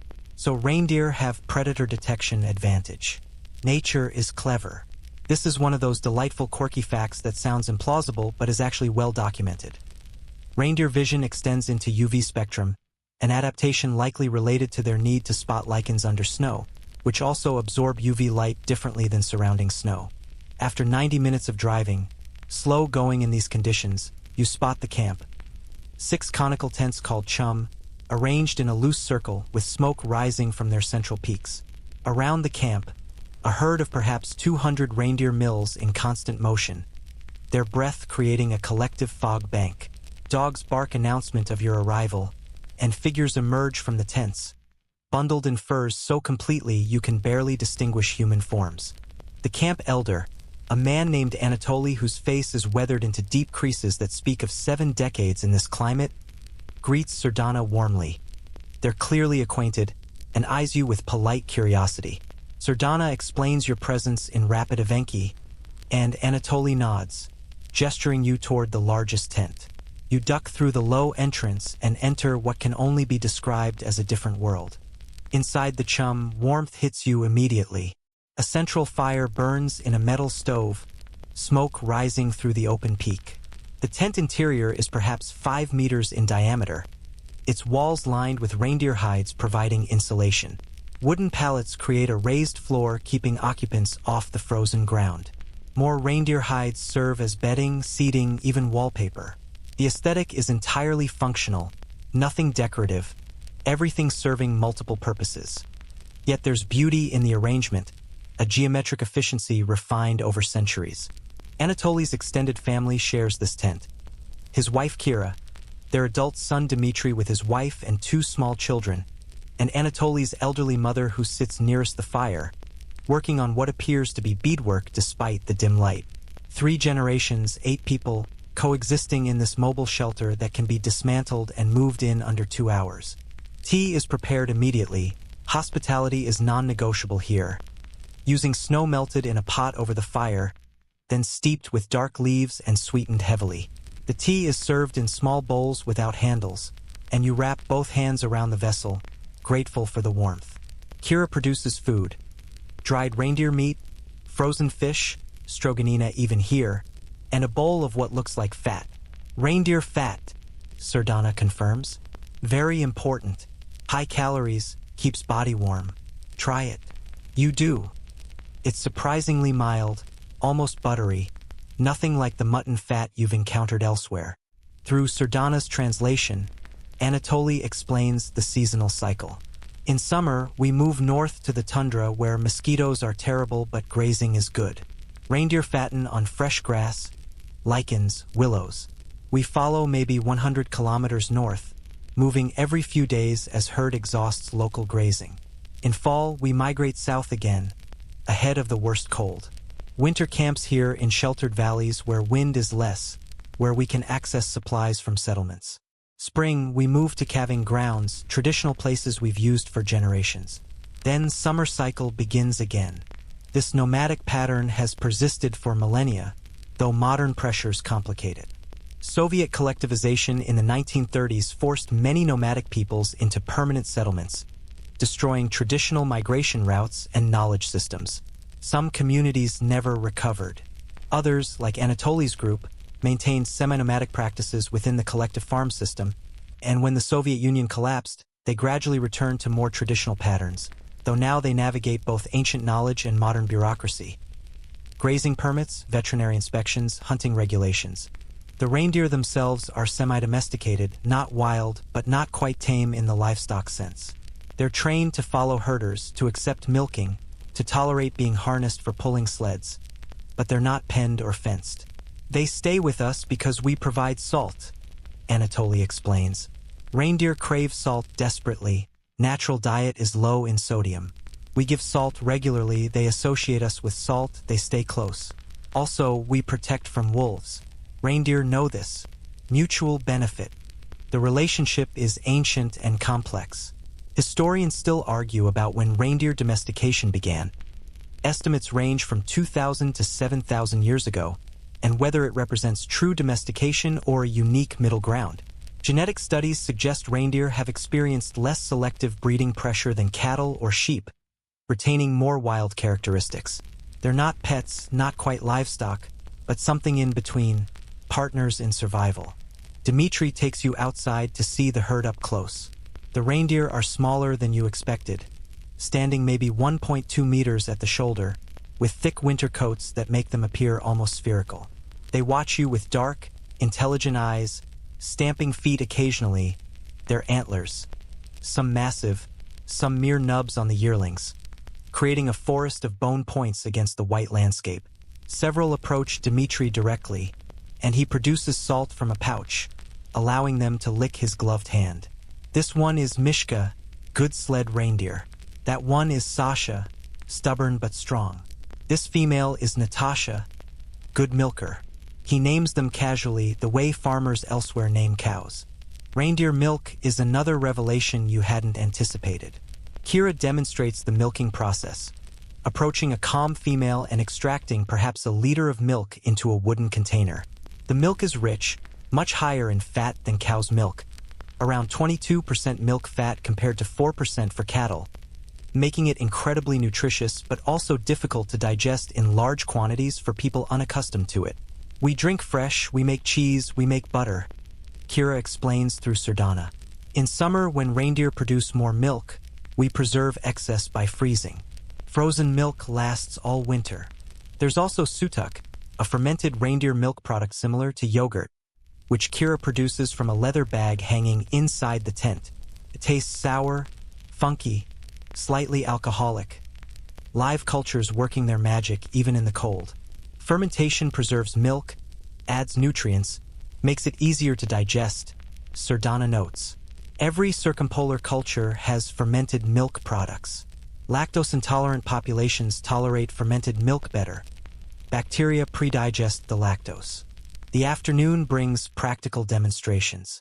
Dimitri shows you how reindeer are harnessed to sleds, not with rigid harnesses like horses, but with soft arrangements that allow the reindeer's unique gait. Reindeer pace, both legs on one side move together. Different from horse trot, requires different sled design, different harness. He attaches a sled to 3 reindeer in tandem formation and offers you a ride. The sled is surprisingly comfortable, cushioned with reindeer hides, and the ride across the snow is smooth despite visible terrain roughness. The reindeer move willingly, responding to Dimitri's vocal commands. No reins, just voice and trust. Anatoly's mother, whose name is Akulina and who appears to be approximately 400 years old, though is probably closer to 90, speaks no Russian but communicates through gesture and Sardana's translation. She shows you traditional crafts. Boots sewn from reindeer leg skin, the fur naturally grows in directions that shed water and snow. Mittens from reindeer forehead fur, softest part, and a coat made from autumn reindeer pelts when the fur is at prime thickness. Every part of the reindeer gets used. Hides for clothing and shelter, meat for food, antlers for tools and trade, sinew for sewing thread, bones for needles and scrapers, stomach lining for water containers. Nothing wastes. My grandmother, Dimitri says, gesturing at Akulina, was born in a tent like this one in deep winter during migration. Her mother went into labor while traveling. They stopped, erected tent. She was born, and next day they continued moving. That was normal. She's lived her whole life following reindeer. Speaks only Evenki, knows every reindeer in our herd by name and lineage going back generations, can navigate by stars and wind patterns.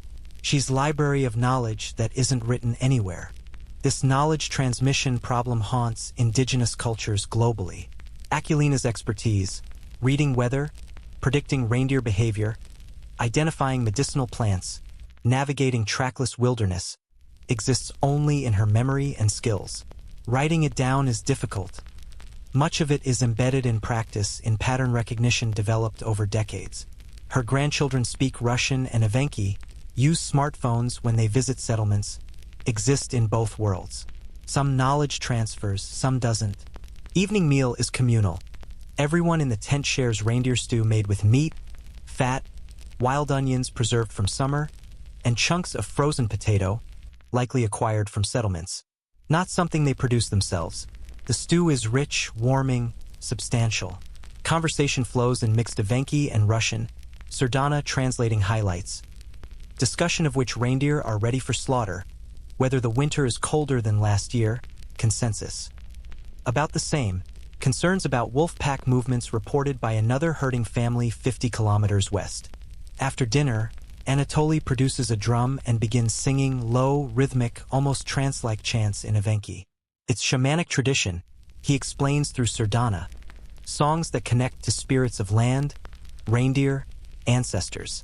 The songs aren't religious in the Western sense. Anatoly mentions he's also Orthodox Christian, sees no contradiction, but their spiritual technology, ways of orienting oneself in the landscape, of maintaining cultural identity.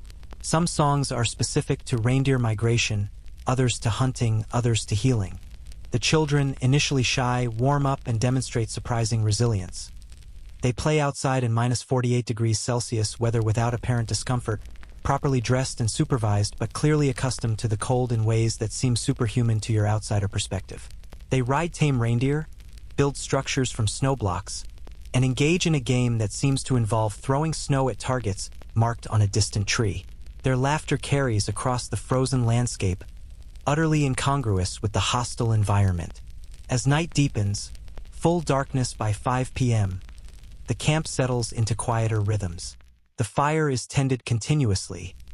Letting it die means starting over, a frustrating and cold process. Reindeer bed down in the snow surrounding the camp, their body heat creating visible warmth halos in the ice fog. Dogs curl into tight balls, noses tucked under tails. And inside the chum, 3 generations arrange themselves for sleep, bodies oriented around the central fire, the tent's design perfected over centuries to balance warmth retention and smoke ventilation. You're offered sleeping space on reindeer hides near the tent's edge. Warmer than you'd expect, the insulation and body heat of 8 humans creating a comfortable microclimate. Before sleep, you lie awake listening to unfamiliar sounds. Reindeer vocalizing softly, wind testing the tent's anchors, the fire's gentle crackle, breathing of people who've built their entire existence around following animals through one of Earth's most extreme environments. Sardana whispers in the darkness. Tomorrow they move camp. You can help or you can return to Oymyakon. Your choice. You consider this the warm-ish guest house versus witnessing a nomadic camp in motion. Really, there's no choice at all. You're staying. Because somewhere between the ash-stored potatoes and the stilted buildings and now these reindeer herders, you've started understanding that life in Yakutia isn't about suffering through extreme conditions. It's about adaptation so complete it becomes culture, becomes identity, becomes a way of seeing the world that outsiders can barely comprehend. The fire burns low. Someone, Dmitri probably, rises to add fuel, a practiced movement requiring no full wakefulness. The tent warms again, and somewhere outside, 200 reindeer dream their reindeer dreams, unaware they're the axis around which this entire human community revolves, has revolved for longer than history records. Dawn, if you can call the gradual lightening of black to gray-blue dawn, begins with activity at 6 a.m. The chum comes alive with efficient movement. Kira rekindling the fire to full heat, Dimitri's wife preparing tea, children being dressed in their layered furs. You emerge from your reindeer hide cocoon feeling surprisingly rested, though your face stings from the cold air that seeped through gaps in the tent overnight. The thermometer Sardana checks shows minus 51 degrees Celsius. And she grins. Perfect moving weather. Not too cold. Breakfast is quick and utilitarian. Leftover stew reheated, dried fish, tea, and a chunk of that reindeer fat that you're beginning to appreciate for its pure caloric efficiency. Anatoly explains the day's plan through Sardana's translation. Herd has grazed this area for 5 days. Snow is dug up, lichens depleted. We move 12 kilometers north to fresh grazing. You'll see how we do this. The first task is rounding up the reindeer, which sounds simple but reveals itself as intricate choreography. The herd has spread over perhaps 2 square kilometers during the night, following their noses to better lichen patches beneath the snow. Dmitri and 2 younger men mount trained reindeer. The riding animals are larger, more docile individuals, and begin circling the scattered herd, using vocal calls and positioning to gradually compress the animals into a tighter group. The dogs help, darting at the edges, nipping at stragglers, barking commands the reindeer clearly understand. It takes 90 minutes to gather the full herd, and you're struck by how non-coercive it feels. More like gentle suggestion than forceful herding. Meanwhile, camp dismantling begins. Akulina, despite her age, directs operations with matriarchal authority. The chum comes apart in logical sequence. First, interior items are packed into leather bags and wooden boxes, bedding, cooking utensils, tools, food stores. Everything has a designated container, and packing follows a memorized order. If we pack randomly, Kira explains, we can't find things when we unpack. System is essential. The bags and boxes are then loaded onto sleds, weight distributed carefully to prevent tipping. Next, the tent covering itself, layers of reindeer hides sewn together, is removed from the pole framework. This requires coordination. 3 people support the poles while 2 others untie the hide covering and carefully fold it. Fur-side in to protect against snow. The covering is heavy, maybe 40 kilograms, and must be kept dry or it becomes exponentially heavier and prone to freezing into unusable rigidity. Once the covering is off, the poles, long thin trunks harvested from larch forests, lightweight but strong, are collapsed into a bundle and tied to a separate sled. The entire camp breaks down in under 2 hours. 6 tents become 30-odd sled loads, each sled designed to be pulled by a single reindeer or small team. The efficiency is remarkable. No wasted motion, no debates about where things go, just practiced execution of a process repeated hundreds of times across lifetimes. "We are ready to move by 9 a.m., Anatoly announces with satisfaction. This is good time, gives full day of light for travel and setup. The sun has finally appeared, a weak presence barely above the horizon, casting long shadows across the snow. The temperature remains locked at minus 51 degrees Celsius, but without wind, it feels almost tolerable. Almost. The migration begins with deceptive casualness. There's no grand signal, no shouted commands. People simply start moving, and the reindeer follow. The herd flows around the sleds like water around stones, moving at a steady walking pace that covers ground more efficiently than you'd expect. You're offered a spot on one of the sleds, seated on reindeer hides while a trio of harnessed reindeer pull effortlessly across the snow. Sardana rides beside you on another sled, her expression peaceful. This is the oldest human lifestyle, she muses. Following animals, moving with seasons. Before agriculture, before cities, before writing, this is what humans did for hundreds of thousands of years. And here it still works. There's something profound in this observation. While most of humanity has settled into permanent dwellings, industrialized food production, and disconnection from animal migration patterns, the Evenki maintain a lifestyle that predates civilization itself. Not as romantic recreation, but as functional strategy for survival in an environment that resists permanent settlement. The landscape slides past in hypnotic sameness. White ground, scattered larch stands, distant hills that might be 5 or 50 kilometers away. Impossible to judge distance in this monochromatic world. The reindeer move with steady purpose, occasionally stopping to dig through snow with their front hooves, accessing lichens beneath. They crater feed, Sardana explains. Dig craters to reach food. Old craters tell us where reindeer grazed before, help us plan grazing rotation. You can read reindeer history in the snow.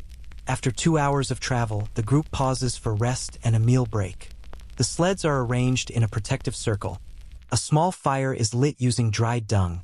Reindeer dung burns hot and is plentiful, and tea is prepared. The meal is simple: more dried meat, frozen fish consumed while still frozen, and a paste made from pounded dried berries mixed with fat. The berry fat paste, a traditional traveling food, is intensely flavorful, sweet, tart, rich. Cloudberries from summer, Kira says. Mixed with reindeer fat, it keeps for years. High energy, doesn't freeze solid, perfect trail food. This preservation method mirrors the pemmican of North American indigenous peoples. Fat and protein combined with dried fruit for caloric density and stability. In an environment where refrigeration is guaranteed by ambient temperature but spoilage from bacterial or fungal activity is slowed to near zero, the main preservation challenges are preventing oxidation and maintaining palatability. Fat encapsulation solves both problems. The berry paste sealed in fat remains edible indefinitely. The children play during the break, engaging in a game that appears to involve seeing who can build the tallest pile of snow blocks before it topples. Their energy seems boundless despite the cold and travel. Children adapt best, Anatoly observes. They know no other life, so this is normal to them. My grandson, the 5-year-old, he thinks everyone lives like this. Last year we visited Yakutsk for supplies, stayed 2 days in apartment. He cried, wanted to go home to tent. Too hot, too crowded, too much noise. For him, this is comfort. The final stretch of travel takes another 90 minutes, arriving at the new camp location around 2 p.m. Chosen, Anatoly explains, for its sheltered position in a valley curve, its proximity to a frozen stream that can be accessed for water, and his knowledge that reindeer grazing here in past years has been successful. We rotate through maybe 8 winter camp locations, use each one once or twice per winter, let them rest for years.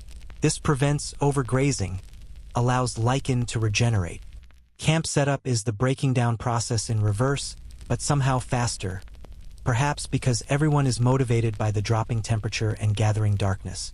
Poles are erected first, creating the conical framework. The hide covering is wrapped around the frame and tied at specific points, creating the characteristic chum shape.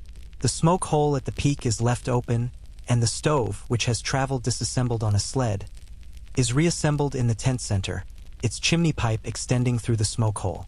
A fire is lit immediately, and within minutes warmth begins spreading. Interior setup happens with practice speed. Floor pallets down first, then sleeping hides arranged around the perimeter, then storage boxes positioned for easy access. Kitchen items cluster near the stove. Tools hang from designated frame poles. Everything in its place, creating a functional home from components in under 2 hours. By 4 p.m., all 6 tents are erected, smoke rising from their peaks, reindeer spreading out to graze, and camp life resuming as if they'd never moved. It's a masterclass in mobility, in living lightly on the land, in designing life around portability. The Evenki don't accumulate possessions beyond what can be transported. Every item must justify its weight and volume. This creates a material culture of quality over quantity. A single knife perfectly maintained, rather than a drawer full of mediocre knives. One good pot rather than a cabinet of cookware. Possessions are tools, not status symbols. That evening, conversation turns to food preservation beyond the traveling paste and frozen meat. Dmitri explains the smoking process used in summer. Fish and meat are hung in smokehouses, simple wooden structures with smoldering fires beneath, for days or even weeks. The smoke preserves, adds flavor, and drives away insects. Smoked fish lasts all winter if stored properly, he says. We make hundreds of kilograms in summer, live on it through winter. There's also fermentation, which you've encountered with the reindeer milk sutuk, but extends to other foods. Kira shows you a leather bag containing fermented fish heads.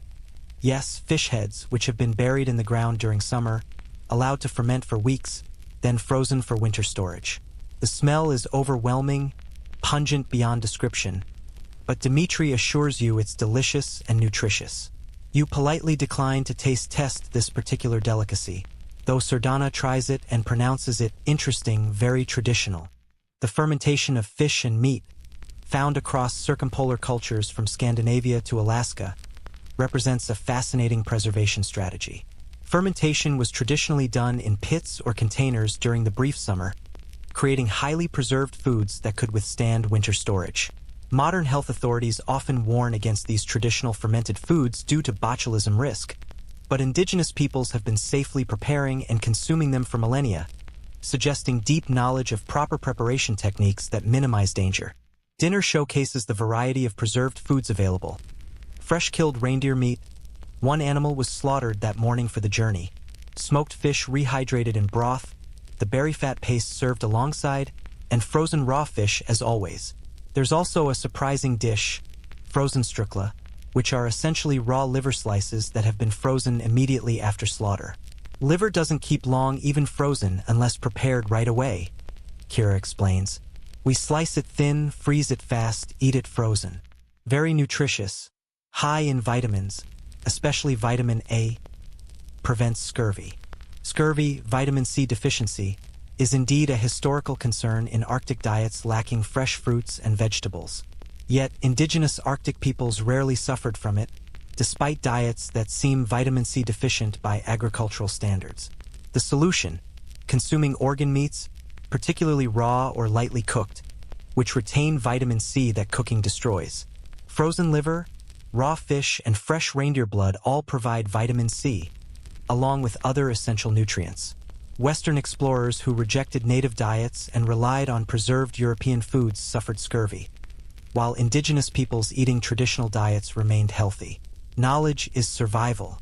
After dinner, Akulina demonstrates making akutak, though she calls it by the Evenki name delict. It's similar to the saka salamat, essentially a mixture of reindeer fat whipped with berries and sometimes fish or meat, creating a mousse-like consistency. She works with patient precision, scraping frozen fat into flakes, mixing in dried berries, adding a splash of seal oil, traded from coastal peoples, and whipping everything into frothy pink cream. The result is sweet, rich, fatty, and somehow refreshing. It's dessert, energy food, and cultural artifact all at once. Every indigenous group has some version, Sardana notes. Inuit have akutak, we have salamat. Evenki have delict. Names differ, exact ingredients differ, but concept is same. Fat plus berries plus sometimes protein, whipped into delicious high-calorie food. People joke it's Eskimo ice cream, but it's more important than that. It's concentrated survival food that tastes good, stores well, and provides nutrients that prevent deficiency diseases. The evening darkens into another long night. Stars emerge in impossible numbers, no light pollution here, air so cold and dry it provides crystal clarity. Anatoly points out constellations, though their names in Evenki don't correspond to Western astronomy. He identifies navigation stars, seasonal markers, tells stories attached to stellar patterns, oral maps of the night sky that guide travel and mark time. Later, lying on your reindeer hides near the tent edge, you reflect on what you've witnessed. A complete human ecosystem based on following animals, on mobility rather than permanence, on preservation techniques refined through trial and error across generations. The Evenki haven't conquered this environment through technology or force. They've partnered with it, shaped their culture to fit the landscape's demands, and in doing so created a lifestyle that survived ice ages, empires, and industrial revolutions. Outside, a wolf howls, distant but clear in the frigid air. The reindeer shift nervously. Dogs respond with their own vocalizations. And inside the tent, the fire burns on, smoke rising through the peak to stars that have watched this exact scene play out for thousands of years. Will watch it for thousands more if the knowledge persists, if the children learn, if the reindeer keep moving and the people keep following. Sleep comes easier tonight, your body adapting to the rhythms of this life. Rise with purpose, move with efficiency, eat what the land provides, sleep when darkness demands. Tomorrow, Sardana promises, you'll return to Oymyakon, to motorized vehicles and electric heat and potatoes stored in ash rather than carried on sleds. But tonight, you're a temporary participant in humanity's oldest dance, following the reindeer through the frozen world. The journey back to Oymyakon unfolds through a landscape transformed by a temperature drop that makes the previous days seem almost mild. Sardana's truck thermometer reads minus 59 degrees Celsius as you depart the Evenki camp, and she mentions casually, as if discussing light drizzle, "This is proper cold now. We're approaching the threshold where machines start making their own decisions about whether to work." She's not joking. Within the first 20 kilometers, you notice the truck's handling has changed. The steering feels stiffer, response is sluggish, as if the vehicle is moving through molasses rather than air. Lubricants thicken, Sardana explains. Engine oil, transmission fluid, grease in bearings, all become more viscous. At minus 60, some oils turn nearly solid. That's why we use special Arctic-grade everything. Synthetic oils, special greases, additives that prevent gelling. Even so, there are limits. The truck's engine note changes too, developing a harsh metallic quality. Fuel, Sardana says. Anticipating your question, diesel starts to gel at minus 20 if it's summer blend. Winter diesel has additives to lower gel point to maybe minus 35, minus 40. At minus 59, we're pushing even winter diesel to its limits. I add kerosene to my fuel, lowers gel point further but reduces engine power and efficiency. Everything is compromise. You pass an abandoned truck by the roadside, frost coating it so completely it looks like an ice sculpture. Broke down yesterday, Sardana notes. Owner called for help, got towed back to Oymyakon. At these temperatures, if your vehicle dies and you can't get it started within maybe 30 minutes, it's done until weather warms. Metal contracts, seals fail, fluids solidify. The truck becomes essentially frozen solid, and no amount of warming will restart it quickly. You need heated garage, maybe 2 full days of thawing. She tells you about a documented case from the 1980s when a supply convoy of 6 trucks broke down simultaneously during a cold snap that hit minus 68 degrees Celsius. The drivers, all experienced, knew immediately their situation. Trucks were finished until spring. They activated emergency beacons, huddled together in the warmest truck burning spare fuel for heat, and waited 16 hours for helicopter rescue. All survived, but the trucks remained frozen in place until April when temperatures rose enough to attempt recovery. 2 of the 6 were never successfully restarted. Cold damage was too extensive, and they were cannibalized for parts. The cold at this temperature creates phenomena you've read about but are now experiencing firsthand. Your breath doesn't just fog. It crystallizes audibly, creating that whisper of stars sound, tiny ice crystals tinkling as they fall. Spit freezes before hitting the ground. You test this because of course you do, everyone does. Metal surfaces are painful to touch even through gloves. The cold conducts through fabric in seconds, creating burning sensation on skin.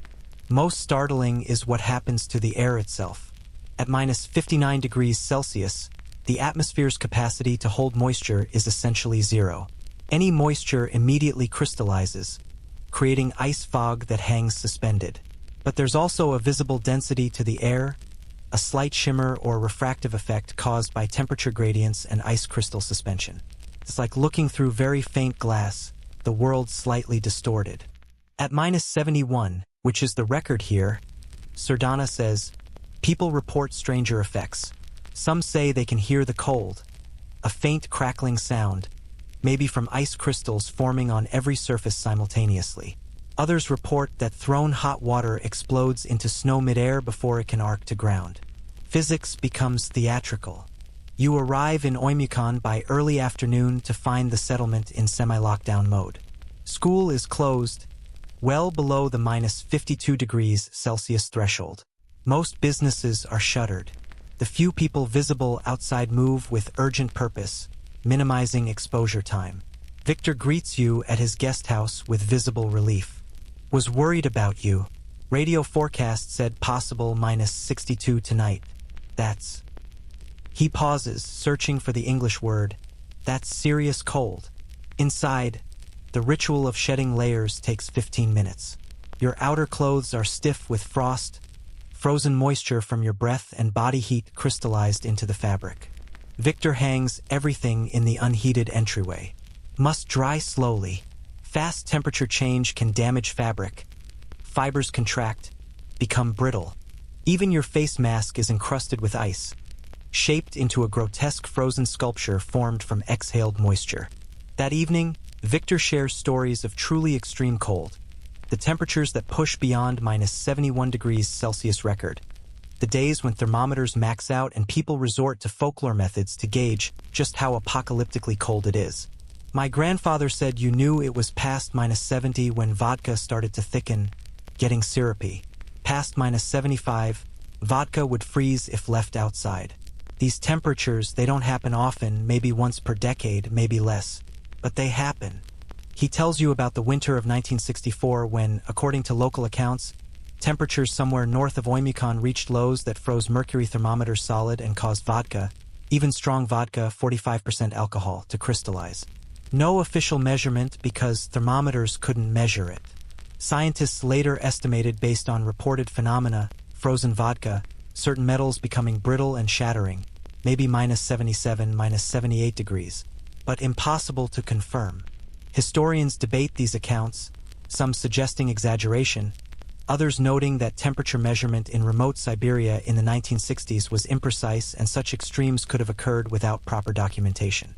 The conversation shifts to diamonds, which seems like an odd pivot until Victor explains the connection. Yakutia sits atop massive diamond deposits. Mir mine, about 800 kilometers west, produced huge amounts during Soviet era. But here's strange thing. The geological processes that created diamond deposits also created our extreme continental climate. The geology is fascinating. Yakutia's diamonds formed billions of years ago in the Earth's mantle under extreme heat and pressure, then were brought to the surface by volcanic pipes called kimberlites.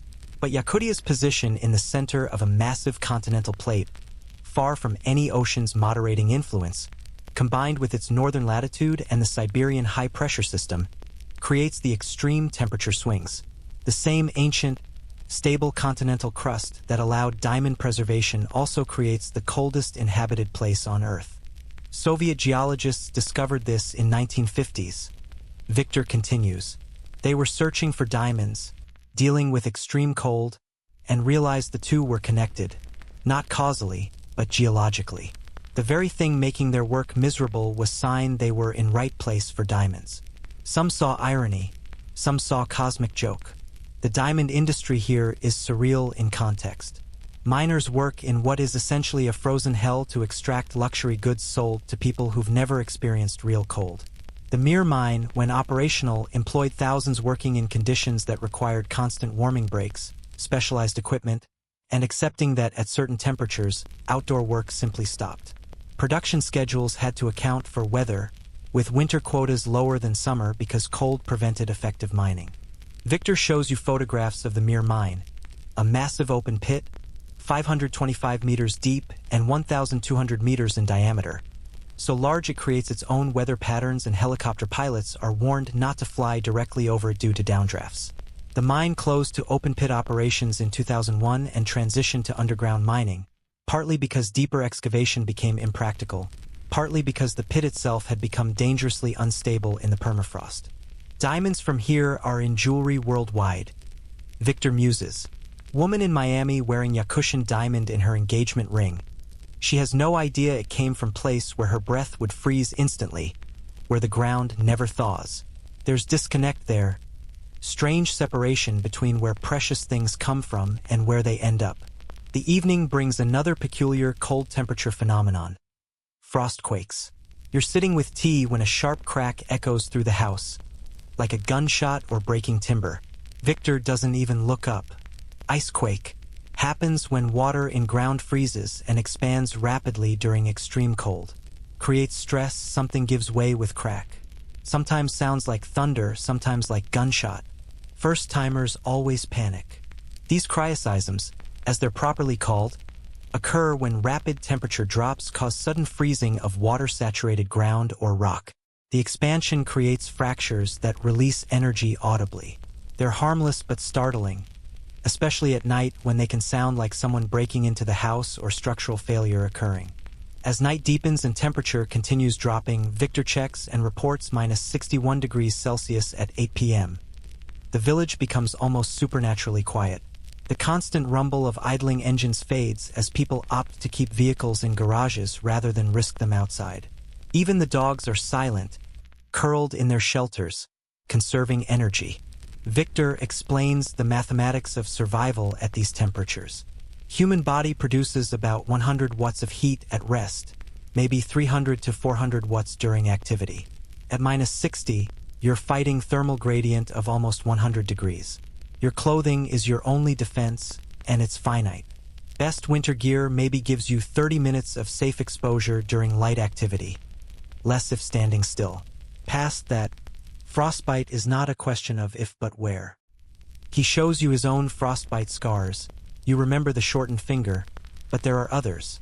A patch of discolored skin on his left cheek, slightly numb to touch. A toe lost to frostbite in his 20s after his boot cracked and he didn't notice until too late. Cold doesn't hurt when it's doing damage, he says. That's the dangerous part.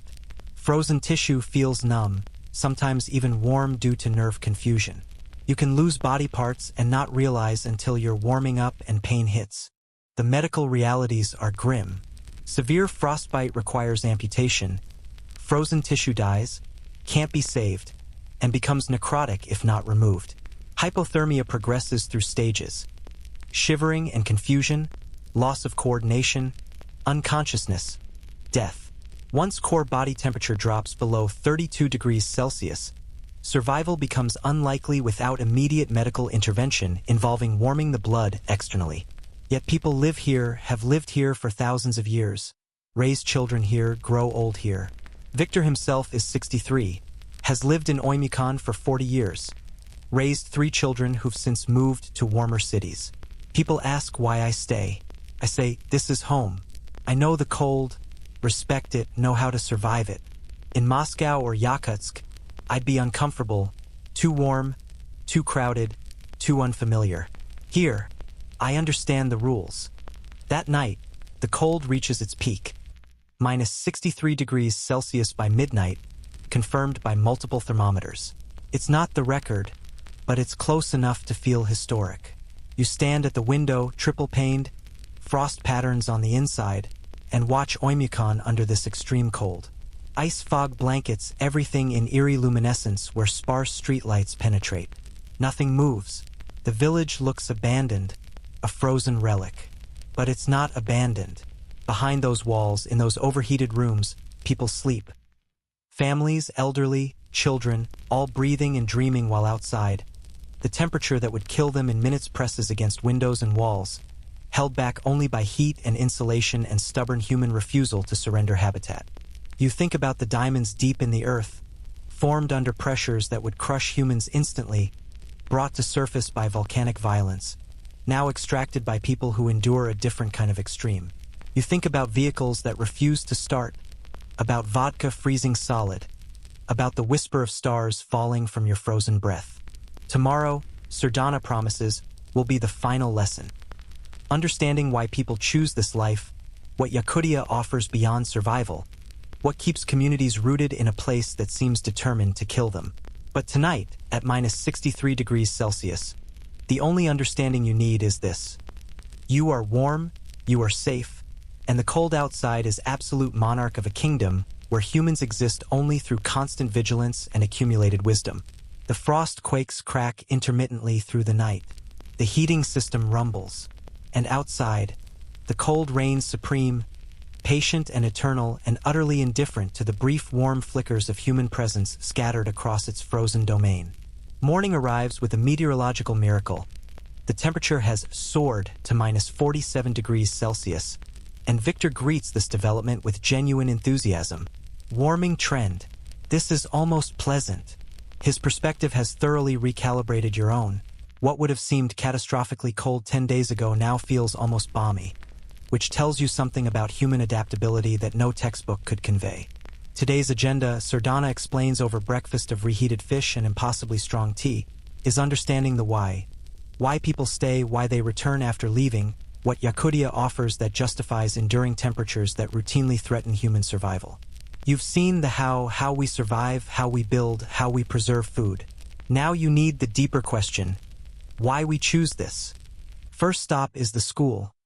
Reopened now that temperatures have risen above the minus 52 degrees Celsius threshold. The principal, a woman named Yekaterina who moved here from Vladivostok 20 years ago, meets you in her office where a thermometer-shaped trophy proudly displays coldest school on Earth. She laughs when you point to it. Marketing, maybe, but also true. We embrace the extreme. If you're going to live somewhere difficult, might as well take pride in it. Her office walls are covered with children's artwork, crayon drawings of reindeer, of houses on stilts, of the aurora borealis that dances through winter nights. One drawing shows a family inside a warm house, thermometer outside reading minus 70 degrees Celsius, everyone smiling. The child's caption, "We are strong because we are Yakutian." That drawing, Yekaterina says, captures something essential. Identity here is built on resilience, on capability, on mastering an environment that most humans would find uninhabitable. Our children grow up knowing they can survive conditions that would kill people from warmer climates. There's pride in that, confidence, sense of capability that translates to other life challenges. She explains the educational approach. Children learn standard Russian curriculum, but also traditional knowledge, how to read weather, how to treat frostbite, how to navigate by landmarks and stars, how to preserve food, how to respect the land. We teach both worlds. Students can pursue university in Moscow or St. Petersburg, become engineers or doctors or whatever they choose. But they also know how to survive here, maintain connection to place and culture. The retention of indigenous knowledge alongside modern education creates interesting dynamics. Some students embrace both fully, becoming bridges between traditional and contemporary worlds. Others lean heavily toward modern urban life, seeing Yakutia as backward, something to escape. Still others reject modernity, preferring traditional nomadic or rural lifestyles. Historians still argue about whether indigenous cultures can survive contact with globalized modern culture or whether assimilation is inevitable, but places like Oymyakon suggest hybridity is possible. people can be simultaneously connected to smartphones and to reindeer herding traditions. During recess, shortened to 15 minutes instead of the usual 30, given the cold, you watch children playing outside in -47 degrees Celsius. They're bundled comprehensively but moving with energy that seems impossible. Running, building snow structures, throwing snowballs. A teacher supervises closely, watching for signs of frostbite or excessive exposure, but the children seem utterly comfortable. One boy, maybe 8 years old, catches your stare and grins. "Where are you from?" he asks in careful English. When you answer, he nods knowingly. "Warm place. You must be cold here." Then he runs off to rejoin his friends, and you're struck by the inversion. He pities you for being cold. Next, Sardana takes you to meet Olga, a woman in her 40s who left Oymyakon at 18 for university in Yakutsk, worked in Moscow for a decade, then returned 5 years ago with her husband and teenage daughter. Her story, Sardana says, is increasingly common. The boomerang migration of people who leave, experience the outside world, and deliberately choose to return. Olga's house is newer than Victor's, well-insulated and modern, with satellite internet and a home office where she works remotely as a translator. "I missed this place," she says simply. "Moscow was exciting at first, culture, restaurants, mild winters, opportunities. But it was also crowds, pollution, crime, the sense that you're just a number in a machine of millions. Here I know everyone. My daughter plays safely. The air is clean, cold, but clean. And there's space, emptiness that's restful." She walks you to her window, gesturing at the landscape. Endless white, scattered houses, distant mountains. In Moscow, you can't see horizon. Too many buildings, too many people blocking your view. Here, you see forever. That openness, that sense of being in relationship with landscape rather than dominated by city. I missed it desperately. Her husband, Dmitry, adds another dimension: economic opportunity. Yakutia has resources: diamonds, gold, oil, gas. Also labor shortage. Skilled workers can earn good salaries, better than in Moscow sometimes. We have lower cost of living despite high heating and transport costs. We own our house here, couldn't afford Moscow apartment even renting, much less buying. But economics don't fully explain the return. There's also community, the web of relationships that defines life in small settlements. Olga describes how neighbors help with vehicle repairs, share food, check on elderly residents during extreme cold. In Moscow, I didn't know my neighbors' names. Here, if my car breaks down, 5 people offer help before I can call mechanic. If I'm sick, neighbors bring food. We rely on each other, not romantically, but practically. Survival depends on cooperation. The conversation shifts to festivals and celebrations, which seem incongruous in this harsh environment but are actually central to psychological survival. Olga describes the Isyak festival, held during summer solstice, Yakutia's most important celebration, featuring traditional sports, music, food, and rituals honoring the sun's return. After 8 months of cold and darkness, we celebrate warmth and light with intensity people from moderate climates can't understand. That first warm day, when temperature hits 15 or 20 degrees, everyone is outside, celebrating like it's paradise. There's also Pole of Cold Festival, held annually in Oymyakon, attracting the few hardy tourists willing to visit in deep winter. We celebrate the cold itself, Olga explains with a laugh. Ice sculptures, traditional games, reindeer races, coldest temperature competitions. It's absurd and wonderful, taking the thing that makes life hardest and throwing a party about it. Very Yakutian attitude. Sardana drives you to the community center where preparations are underway for a smaller winter gathering. Inside, warmth and color assault your senses. Decorations in bright reds and golds, tables laden with food, people laughing and talking in mixed Russian and Saka. An elderly musician tunes a komis, Yakutian jaw harp, preparing to perform. A young woman named Sasha, home from university in St. Petersburg for winter break, sits beside you and explains her complicated relationship with Yakutia. I love Petersburg, the architecture, the culture, the sophistication, but I also feel disconnected there, like I'm pretending to be someone I'm not. Here, I don't have to explain my background, my culture, why I think differently. People understand intrinsically. She describes the stereotype Yakutian's face in Western Russia. Seen as backwards, primitive, living in conditions that modern people wouldn't tolerate.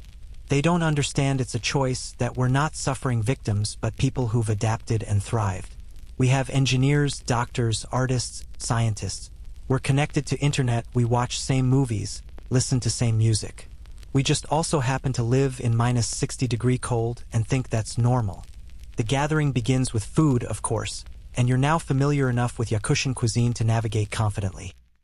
Stroganina, smoked fish, reindeer in various preparations, fermented dairy, pickled vegetables, and those ash-preserved potatoes that started your journey. An older man proposes a toast, and small glasses of vodka appear. The toast is in Saka, translated by Sardana. To the cold that makes us strong, to the land that teaches us resilience, to the community that sustains us, and to visitors who brave our winter to understand our home. The vodka burns pleasantly. In a warm room, it's actually enjoyable rather than medicinal, and the gathering shifts into music and storytelling. The comus player performs, the instrument's distinctive twangy sound filling the room. Children dance traditional circle dances, and adults join in, stomping and clapping with infectious joy. Watching this scene, warmth, community, celebration in the heart of one of Earth's most hostile environments. Something clicks into understanding. Yakutia's extreme cold isn't just an obstacle to overcome. It's a defining characteristic that shapes everything. Architecture, food, culture, identity. Remove the cold and you remove the context that makes Yakutian culture what it is. Later, Sardana drives you to an overlook on Oymykon's outskirts. The sun is setting, 2:30 p.m. and already descending, casting pink and orange light across the frozen landscape. The temperature is minus 45 degrees Celsius, but standing there in your now properly adequate layers, you feel almost comfortable. This is what people miss when they leave, Sardana says quietly.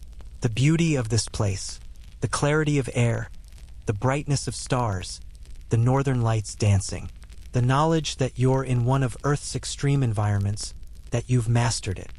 She tells you about global warming's mixed reception here. Some see it as relief, milder winters, easier living. Others see it as threat to identity, to culture built around extreme cold. If Yakutia warms, what makes us Yakutian? Our entire adaptation becomes unnecessary. It's strange to worry about your home becoming more comfortable, but that's the reality. The warming is measurable.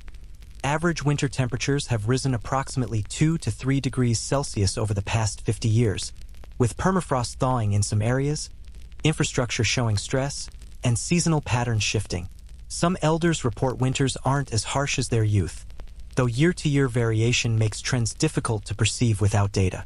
Scientists project continued warming, potentially dramatic changes by century's end, though models struggle with the complexity of Arctic systems.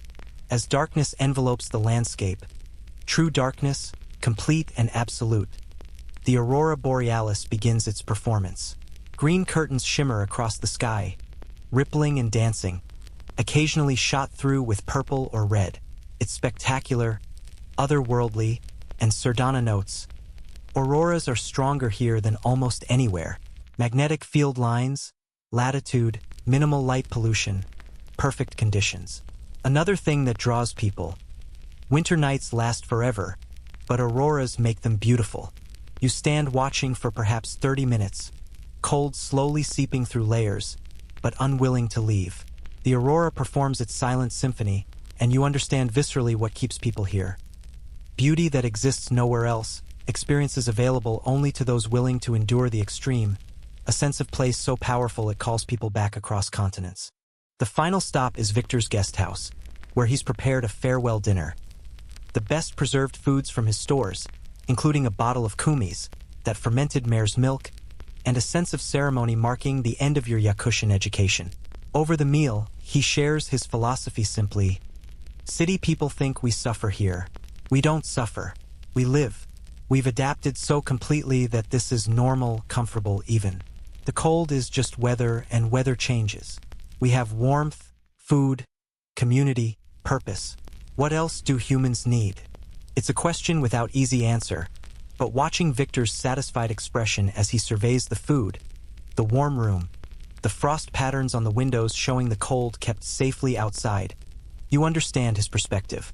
Happiness and fulfillment aren't determined by ambient temperature but by mastery of environment, by community connection, by the sense of living authentically in place. That night, your last in Oymyakon, you lie awake listening to familiar sounds. Engines idling, wind testing walls, the house creaking on its stilts, water trickling continuously in the kitchen. Tomorrow you'll begin the journey back to Yakutsk, then to wherever you call home, to climates that probably feel tropical now by comparison. But something has shifted. You've spent days in conditions that should be uninhabitable, surrounded by people who've not just survived but created rich, meaningful lives. You've eaten potatoes stored in ash, slept in reindeer-hide tents, watched breath crystallize into falling stars, and learned that human resilience and adaptability are deeper, stranger, and more beautiful than you imagined. The cold outside reads -49 degrees Celsius. Inside, warmth radiates from the stove, and in the gap between these extremes, humans have carved out existence, built culture, raised children, loved and laughed and endured through winters that would have killed your ancestors, through cold that humbles human arrogance. Yakutia has taught you this. We are a tropical species that learned to live in ice, that adapted impossible to improbable to normal, that found joy and meaning in one of Earth's harshest corners. And as long as knowledge passes generation to generation, how to store potatoes in ash, how to build on permafrost, how to follow reindeer, how to respect the cold's power, people will continue living here, thriving here, calling this frozen land home. The aurora dances outside. The stars whisper their falling song. And you drift towards sleep, warm and grateful, carrying stories of survival and resilience that will stay with you long after you've returned to easier climates, softer lives. The frost patterns on the windows grow elaborate as the night deepens, crystalline gardens blooming in silence. Your breathing slows, synchronized unconsciously with the house's gentle creaks and the distant hum of idling engines. The cold outside is absolute, -51 degrees Celsius now, a number that once seemed impossible but has become almost familiar, almost comfortable in its extremity. Tomorrow there will be travel, the long drive back to Yakutsk through landscape you now recognize. Frozen rivers, skeletal larch forests, villages perched on stilts above permafrost. There will be the gradual return to what most humans consider normal, temperatures that don't threaten frostbite, air that doesn't crystallize breath, machines that start reliably. But tonight, there's only this warmth earned through careful preparation, safety maintained through constant vigilance, and the deep, quiet satisfaction of understanding something profound about human capability and resilience. You've witnessed survival transformed into culture, necessity into identity, extreme cold into home. The heating pipes radiate gentle warmth. Somewhere in the unheated storage room, potatoes sleep in their bed of ash, preserved through winter's depth. The reindeer herders are miles away now, their tents glowing softly in the darkness, smoke rising toward auroras. And everywhere across Yakutia, people are settling into sleep, knowing tomorrow will bring the same cold, the same challenges, the same quiet victories of living well in a place that demands excellence from everyone who calls it home. Your eyes grow heavy. The last thought before sleep takes you is simple gratitude for Victor's hospitality, for Sardana's patient teaching, for the Evenki family's generous welcome, for all the people who shared their knowledge, their food, their lives. You came to understand survival at -71 degrees Celsius, and you're leaving with something richer, understanding of human dignity in extremity, of cultures built on adaptation, of the stubborn, wonderful refusal to let environment dictate possibility. Sleep deepens. Dreams arrive painted in white and blue, filled with crystallized breath and reindeer herds and the whisper of stars falling. Outside, the cold reigns eternal and patient. Inside, warmth persists, and in the delicate balance between these forces, human life continues, generation after generation, adapting, enduring, thriving against all reasonable expectation. Sweet dreams, traveler. May your sleep be as deep as Yakutian permafrost, as peaceful as Arctic night, as warm as a hearth fire in winter's heart.